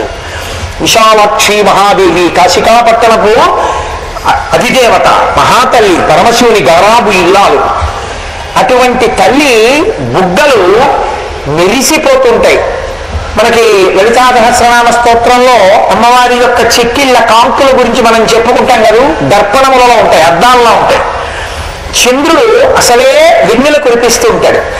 అద్దంలా ఉన్నటువంటి అమ్మవారి బుగ్గల్లోట చంద్రుడిని చూపించి, అబ్బా మా ఆయన చంద్రబింబంలా ఉన్నారని ఒక ఆవిడ, ఓ చూసావా వాళ్ళ ఆయన్ని నాతో పోల్చుకుంది అని నేనంత అందంగా ఉంటానన్నమాట, ఓసారి నా ముఖం చూసుకోవాలనుకున్నట్ట. మామూలు అద్దంలో చూసుకుంటే గొప్పతనం ఏముంది?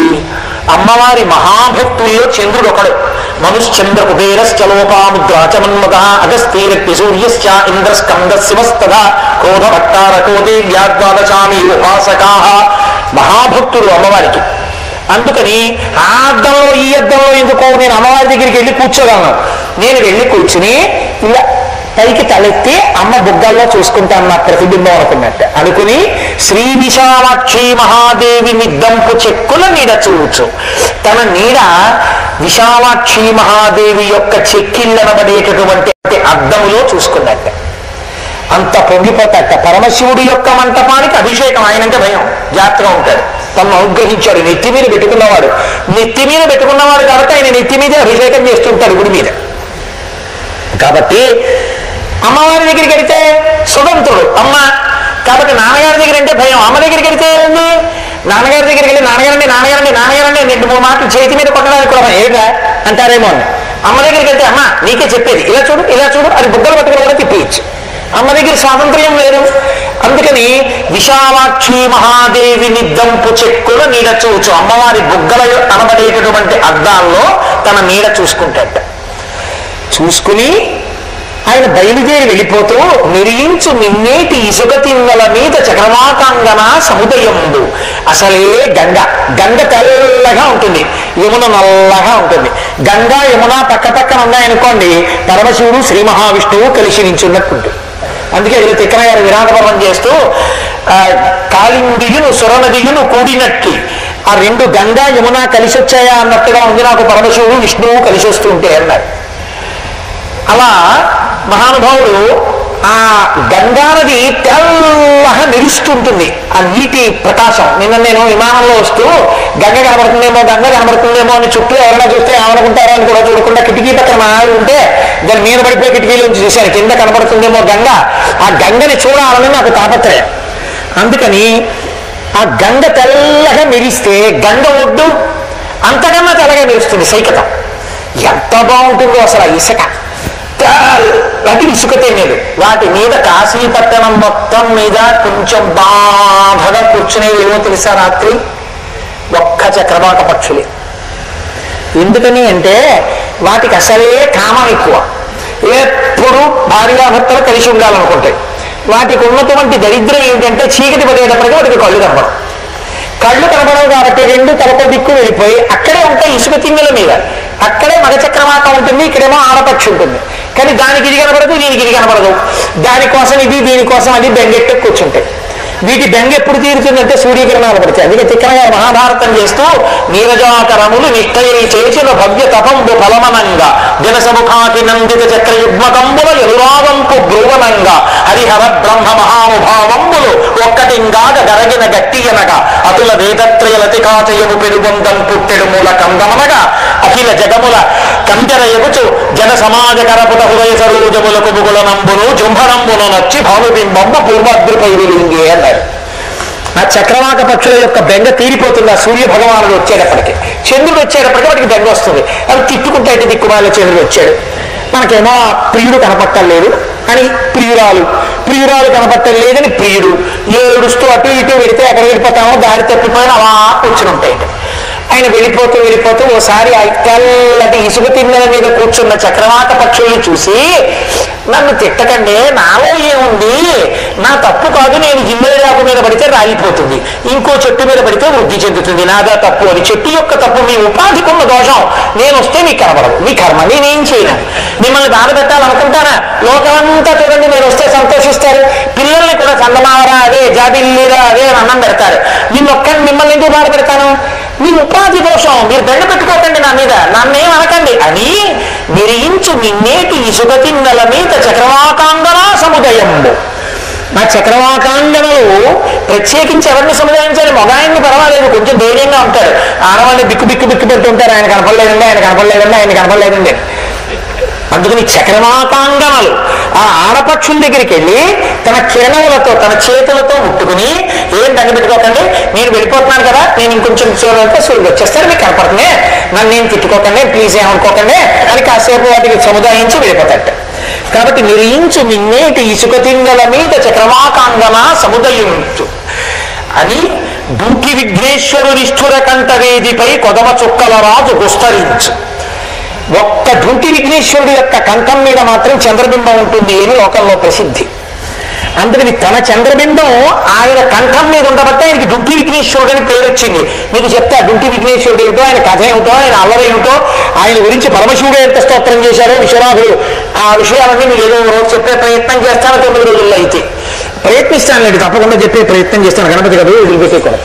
కాబట్టి ఆయన తాను చంద్రుడు, ఆ చంద్రుడే ఈయన కంఠం మీద ఉన్నాడు. ఎంత సంతోషంగా ఉంటుంది.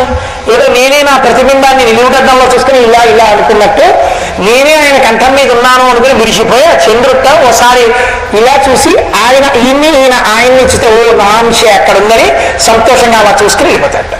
కొదమ చుక్కల రాకు గుస్తరించు దుంటి గణపతి కంఠం మీద ఉన్న చంద్రబింబాన్ని పలకరించి ముందుకెడతాడు. అలా వెళ్ళిపోతుంటే కాయు వెన్నెల ఆనందకాననమున, ఆనందకాననం అసలే ఇది. ఈ కాశీపట్టణం ఆనందకాననంలో కాయు వెన్నెలలు కురిపిస్తేలాగా. మన అదృష్టం అండి, మనం కార్తీక మాస శుక్లపక్షంలో వచ్చాం, ఇప్పుడు బయటికి వెళ్ళి అనుభవించవచ్చు ఆ వెన్నెలని, ఆ చంద్రుడు వెళ్ళనాన్ని అనుభవించవచ్చు. కాబట్టి కాయు వెన్నెల ఆనంద కాననమున కాలభైరవు దంస్త్రకుడాలు కొలుపు. కాలభైరవుడు ఈ పట్టణానికి అంతటికీ కూడా మహానుభావుడు, కాపలాదారు. ఆయన యొక్క కోర చూస్తే హడిలిపోతారు. ఆయన పేరే భైరవుడు. భై అని అరుస్తాడు కాబట్టి, భై అన్న రవం ఉన్నవాడు కాబట్టి ఆయన ఇంకో పేరు అట్లా భైరవుడు అంతే. అందుకే కాశీ వెళ్ళి ఇంటికి వెళ్ళిపోయిన తర్వాత గంగ పూజ చేసి కాలభైరవుడికి గారెలమాల అయ్యిందని చెప్పి, గారెలమాల అంటే మాంసం పెట్టాలి, మాంసానికి బదులుగా మినుము. అందుకని గారెల గంట ఒకటి తీసుకొచ్చి ఒక కుక్కని తీసుకొచ్చి దాన్ని వెళ్ళవేస్తాడు. కుక్కకి భైరవుడికి సంబంధం ఏంటండి అంటే భౌ అని అరుస్తుంది. అందుకని కాలభైరవుడికి అది సంకేతం. పైగా ఇక్కడ జీవుడి శరీరాన్ని విడిచిపెట్టినప్పుడు మొట్టమొదట ఆ కుక్కే కనబడుతుంది.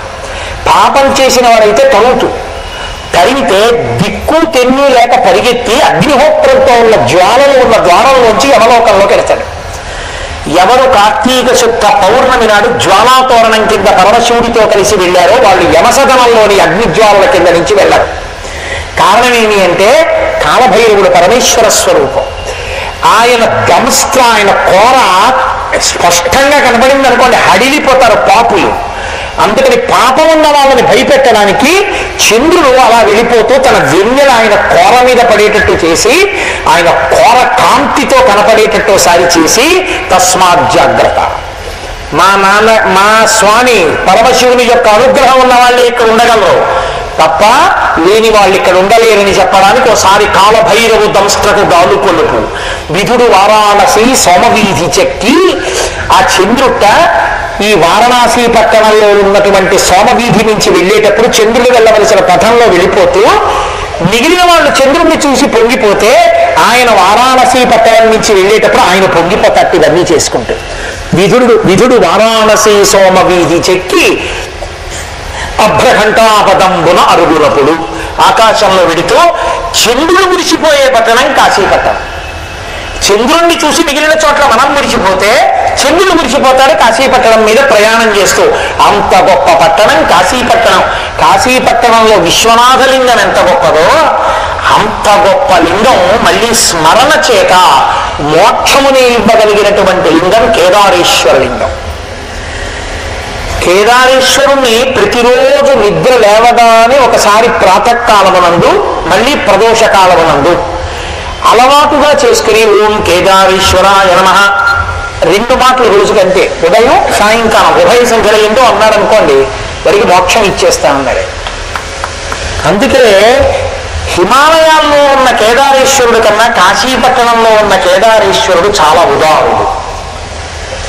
పైగా అక్కడే గౌరీ కుండ ఉంది. కేదారేశ్వరుడి యొక్క దర్శనానికి ఒక నియమం ఉంది. కేదారేశ్వరుడి దగ్గరికి వెడితే చాలు కోరికలు తీరుతాయి, అనుగ్రహాన్ని పొందేస్తారు. కానీ ఎలా వెళ్ళాలి అంటే ప్రాతకాలమునందు మర్చుడు హరత్ పాపాభిధానము హరత్ శ్రోత పూర్వమునందు మునింగి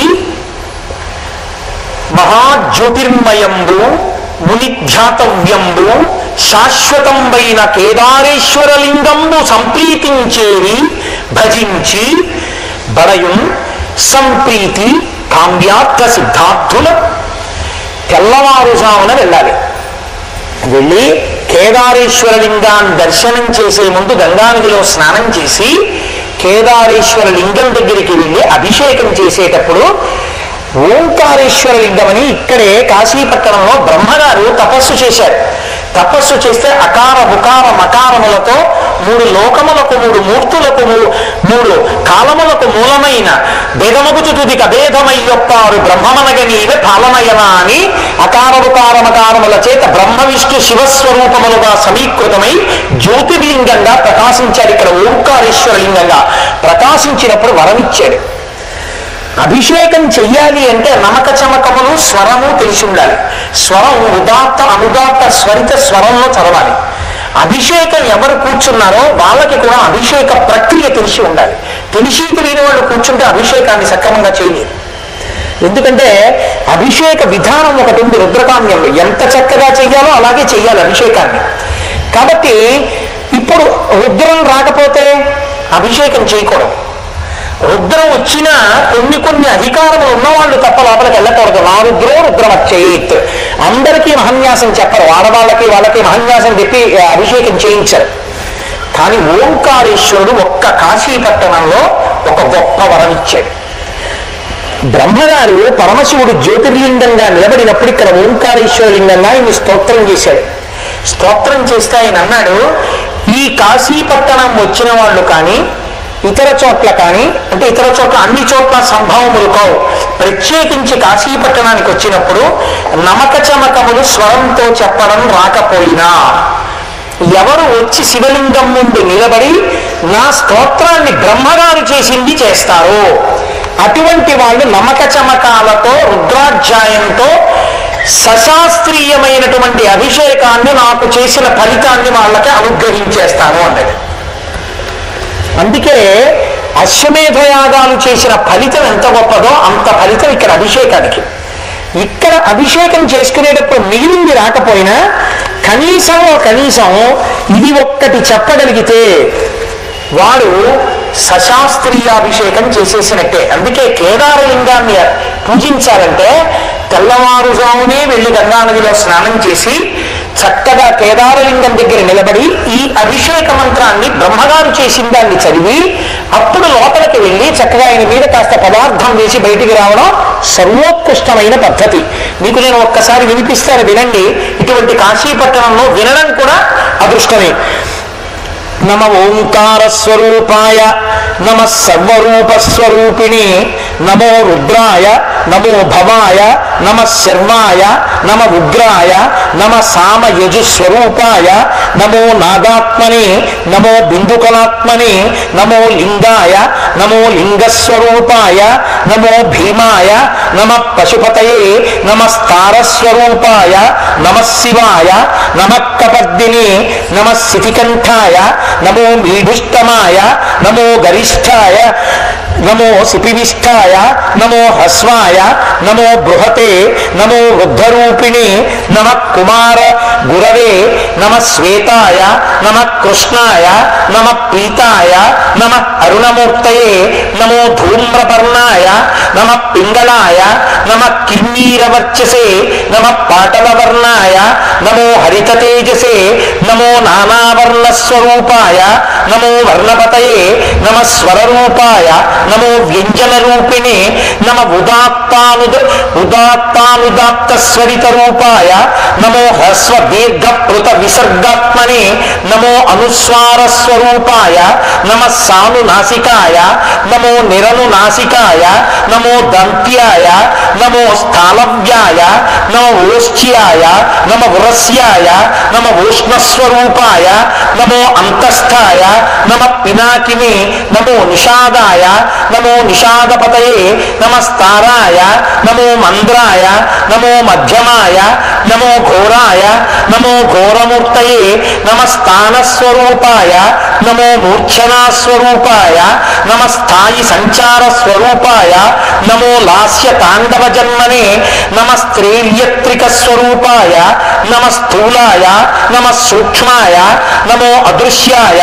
నమో ఆర్వాచీనాయ నమ పరాచీనాయ నమో వాక్ప్రపంచ స్వరూపాయ నమ ఏకాయ నమో అనేక భేదాయ నమ సదసత్పతయే నమ శబ్ద బ్రహ్మణే నమ పరబ్రహ్మణే నమో వేదాంత వేద్యాయ నమో వేదపతయే నమ పార్వతీశ్వరాయ నమో జగదీశ్వరాయ నమో దేవదేవాయ నమ శంకరాయ నమస్తుభ్యం మహేశ్వర నమస్తుభ్యం జగదానంద నమస్తుభ్యం చంద్రశేఖర నమస్తుభ్యం మృత్యుంజయ నమస్తుభ్యం త్రయంబక నమస్తే పినాకహస్తాయ నమస్తే త్రిశూలధారిణే నమస్తే త్రిపురఘ్నాయ నమస్తే అంధక నిషూధనాయ కందర్పదర్పదలనాయ నమో జాలాంధకారయే నమ కాలాయ నమ కాలకూట విషాదినే నమో భక్త విషాద హంతే నమో నమః.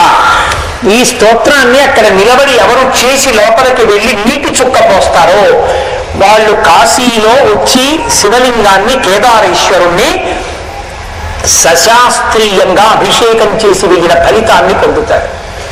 అందుకే నోటి మాట చెప్పి నేను ఊరుకున్నాను అనుకోండి, మీకు విలితిగా ఉంటుంది కదా.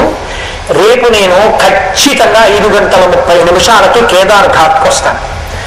రేపు ఎవరెవరు కేదార్ ఘాట్కి వస్తారో వాళ్ళందరం కూడా సంకల్పంతో గంగా నదిలో స్నానం చేసి కేదారనాథుడి ముందు నిలబడి గోపాలకృష్ణ గారు మైక్ అవి అరేంజ్ పోర్టబుల్.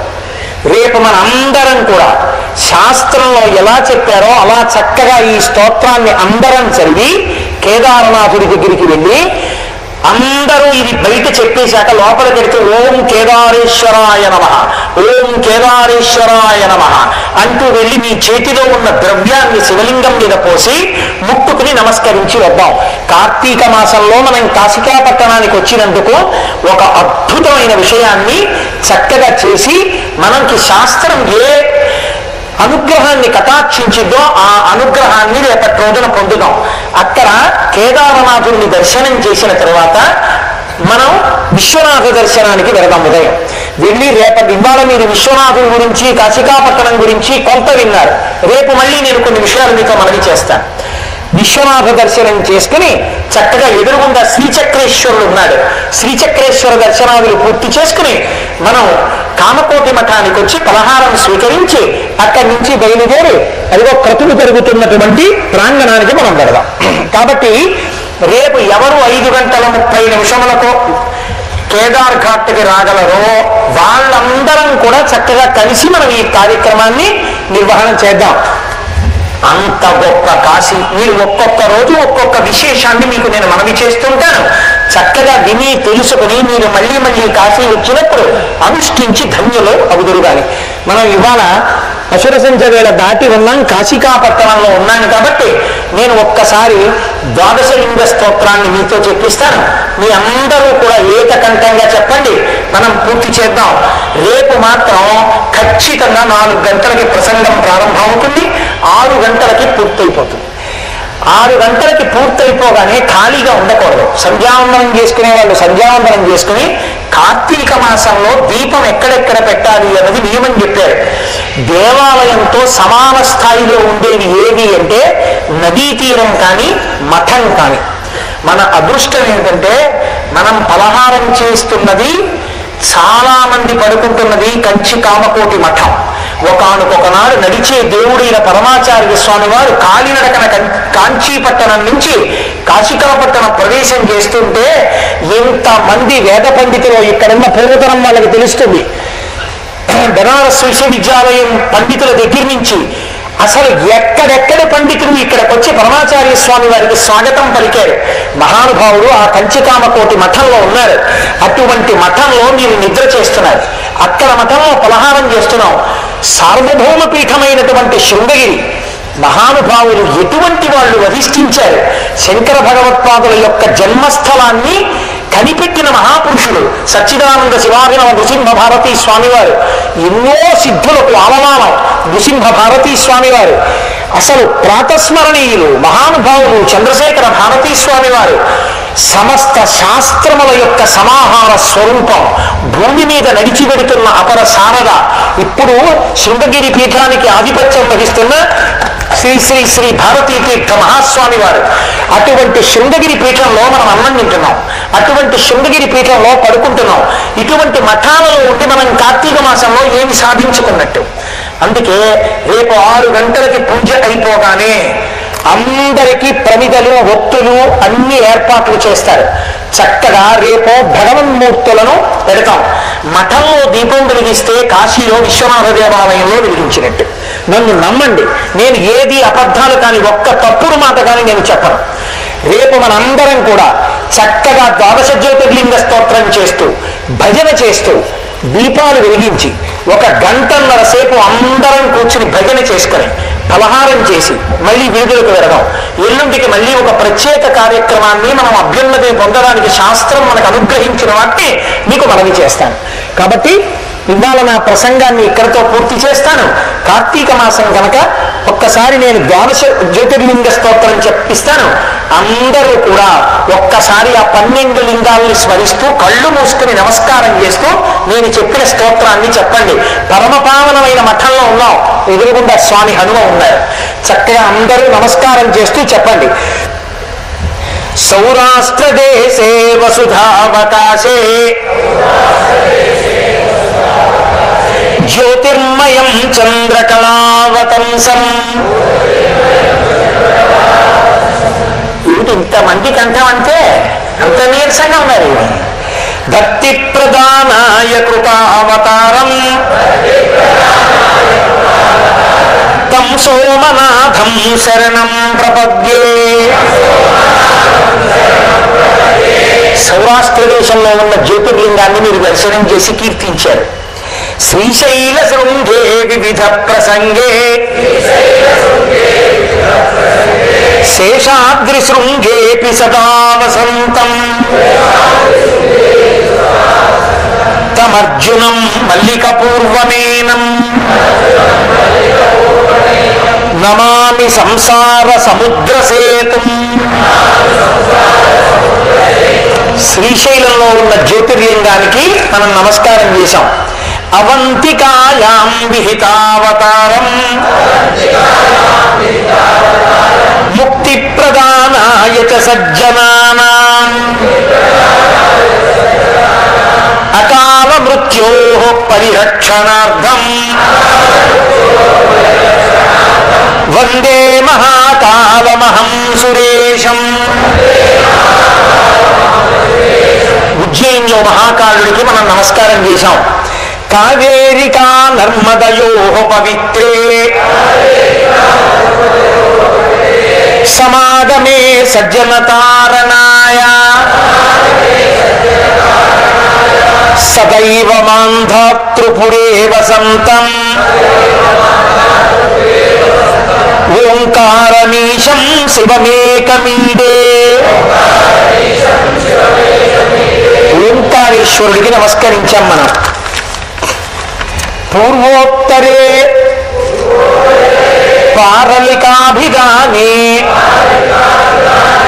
సదాశివం తం గిరిజాసమేతం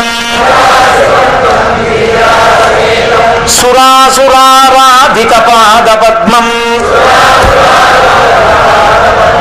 శ్రీవైద్యనాథం శరణం ప్రపద్యే అమర్ద సంజ్ఞే నగరే చ రమ్యే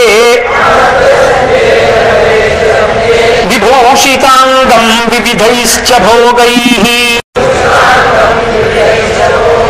సద్భుక్తి ముక్తి ప్రదమీశమేకం శ్రీనాగనాథం శరణం ప్రపద్యే. మనం నాగనాథలింగానికి నమస్కరించాం. సానందమానందవనే వసంతం, ఇది మీరు గట్టిగా చెప్పాలి. ఎక్కడున్నామో అక్కడ లింగానికి నమస్కారం చేస్తున్నాం. సానందమానంద వనే వసంతం ఆనందకందం హత పాప బృందం వారాణసీనాథమనాథనాథం శ్రీ విశ్వనాథం శరణం ప్రపద్యే.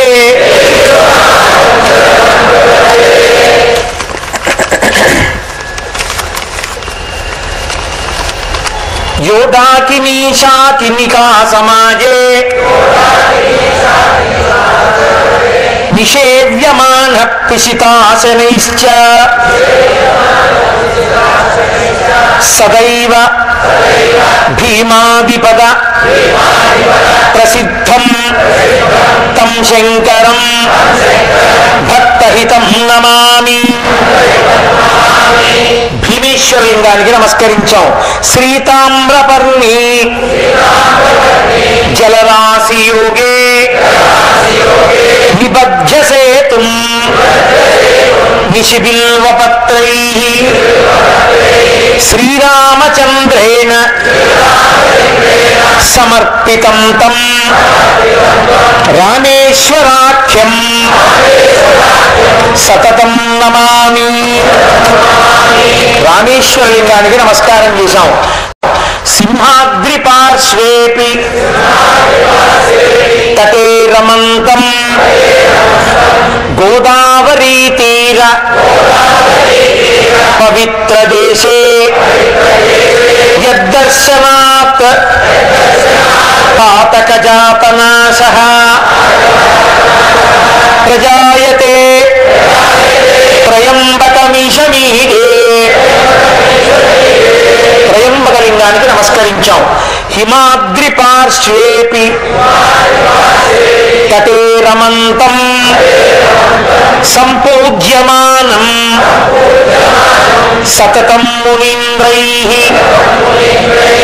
సురాసురైర్యక్ష మహోరరాజ్యైః కేదార సంజ్ఞం శివమీశమీడే వేలాపురీ రమ్య శివాలయేస్మిన్ సముల్లసంతం త్రిజగద్వరేణ్యం వందే మహోదార తరస్వభావం సదాశివం తం ధిషణీశ్వరాఖ్యం ఏతాని లింగాని సదైవమర్త్యాః. ఇది శంకర భగవత్పాదులు ఈ జాతికి అందించినటువంటి అమృత భాండం. మహానుభావుడు ఉద్ధరించడానికి ఎన్ని రచనలు ఇచ్చానో మహాపురుషుడు. ఆయన అరికాళ్ళు నాలుకతో నాకినా నిజంగా మనం ఆయనకి కృతజ్ఞత చెప్పలేం. ప్రాతఃపటంతో మలమానసాశ్చ తే పుత్ర పౌత్రైశ్చ ధనైరుదారైః సత్కీర్తిభాజః సుఖినో భవంతి. బాగా జ్ఞాపకం పెట్టుకోండి. స్నానం సంకల్పంతో చేయాలి. స్నానం చేసేటప్పుడు నిక్కర్లు వేసుకోవడం, కుట్టిన బట్టలు వేసుకోవడం దోషం. వేదం పటల పన్నం అంగీకరించదు. గంగాది పవిత్ర నదులలో అలాంటి స్నానం చేయకూడదు. అంచు కలిగినటువంటి బట్ట, తెల్లటి బట్టని లుంగీలాగైనా కట్టుకోండి, పర్వాలేదు. మగవాళ్ళు ఆడవాళ్ళకి వస్త్రధారణలో నిజమేమీ ఉండదమ్మా. వాళ్ళ వస్త్రధారణ గురించి నేను అసలు మాట్లాడను. కాబట్టి వాళ్ళు కట్టుకుని వాళ్ళ వస్త్రధారణలో వాళ్ళు వస్తారు. మగవాళ్ళ గురించే నేను చెప్తున్నది. తెల్ల పంచె కట్టుకోండి, అంచు ఉన్న పంచె కట్టుకోండి, లుంగీలా కట్టుకోండి. స్నానం చేసిన తర్వాత పొడి వస్త్రం కట్టుకుని దేవాలయంలోకి వెళ్ళాలి. ఒక్క మణికర్ణికా యుద్ధానికి మినహాయింపు. బయటికి వచ్చి స్తోత్రం చేయడం దాని గురించి నేను వేరే మీతో మాట్లాడతాను. కాబట్టి బయటికి వచ్చి ఒళ్ళు తుడుచుకుని పొడి బట్ట కట్టుకుని ఒక ప్లాస్టిక్ కవరో చేతికి సంచో తెచ్చుకోండి. తడి బట్ట అందులో పెట్టుకుని పాతాళ గంగా జలమజ్జన నిర్మలంగా భస్మ త్రిపుండ్ర సమలంకృత పాలభాగా గాయంతి దేవము నిభక్త జనాభవంతం అని స్నానం చేయగానే విభూతి పుండ్రాలు పెట్టుకుని బొట్టు పెట్టుకుని శంభో శంకర హర హర మహాదేవ జయ జయ శంకర హర హర శంకర అంటూ బయలుదేరి మనందరం విశ్వనాథుడి దర్శనానికి వెళదాం. దుఃఖి గణపతికి రేపు మొట్టమొదటి నమస్కారం చేసుకుని వందన నీషు పుత్ర శుభ వందన నిండు సమాన గాత్రణ వందన ఏకదంత శుభ వందనము వరాహ పూజిత అంటూ మహానుభావుడికి నమస్కారం చేసి వందనములు గ్రహింపుమా అని ఆయనకి నమస్కారం చేసి అక్కడి నుంచి బయలుదేరి విశ్వనాథ దర్శనానికి వెళదాం. కాబట్టి మీ అందరూ కూడా తడి బట్టలు వేసుకోవడానికి ఓ సంచి, పొడి బట్ట కట్టుకోవడానికి సంచిలో ముందు తెచ్చుకోండి. అప్పుడు ఆ పొడి బట్టలు కట్టుకుని ఎవ్వరూ చొక్కాలు వేసుకోవద్దు, బనీన్లు వేసుకోవద్దు. మన జన్మాంతరంలో చంకలో సెగ్గడ్డ వేస్తే చెయ్యి చొక్కా బనీని ఇప్పుడు తిరుగుతున్నావా లేదా? ఇక్కడ ఏదైనా విరిగితే కట్టేస్తే చొక్కాలు ఇప్పుడు తిరుగుతున్నావా లేదా? విశ్వనాథ దర్శనానికి వెళ్ళేటప్పుడు మర్యాద పాటించాలి కేదారలింగం దగ్గరికి వెళ్ళేటప్పుడు. కాబట్టి చొక్కా బనీను ఎవ్వరూ వేసుకోవద్దు. ఉత్తరీయం ఒక్కటే కప్పుకోండి. మీకు చెప్పడం కాదు, నేను కూడా ఏం వేసుకోను అలాగా. ఉత్తరీయం కప్పుకుని వెళదాం, చక్కగా విశ్వనాథుడి దర్శనం చేసుకుందాం. ఇప్పుడే కదా విన్నారు, మహానుభావుడి దర్శనం అంటే ఎంత గొప్ప దర్శనమో. అదే మాటల దర్శనం కాదు, సహృదీక్షణమున సంభవించు. ఇలా చూస్తే చాలు అంత పుణ్యాన్ని ఇస్తాడు. రేపు విశ్వనాథుడిని దర్శనం చేసుకుని వద్దాం. కాబట్టి అందరూ 5:30 కల్లా అక్కడ ఎవరున్నారో వాళ్ళకే ఇది. ఆ తర్వాత నేనెవరి కోసం ఎదురు చూస్తానని మాత్రం మీరు చూడవద్దు. నేను ఖచ్చితంగా ప్రాతకాలమునందు మర్చుడు హరత్వాపాభిధాన హృద ప్రోతస్ పరివాహమునందు మునింగి అని కదా తెల్లవారుజామున స్నానం చేసి వెళ్ళాలి కేదారేశ్వరుడి దగ్గరికి. అందుకని మీకోసం నిర్మించు.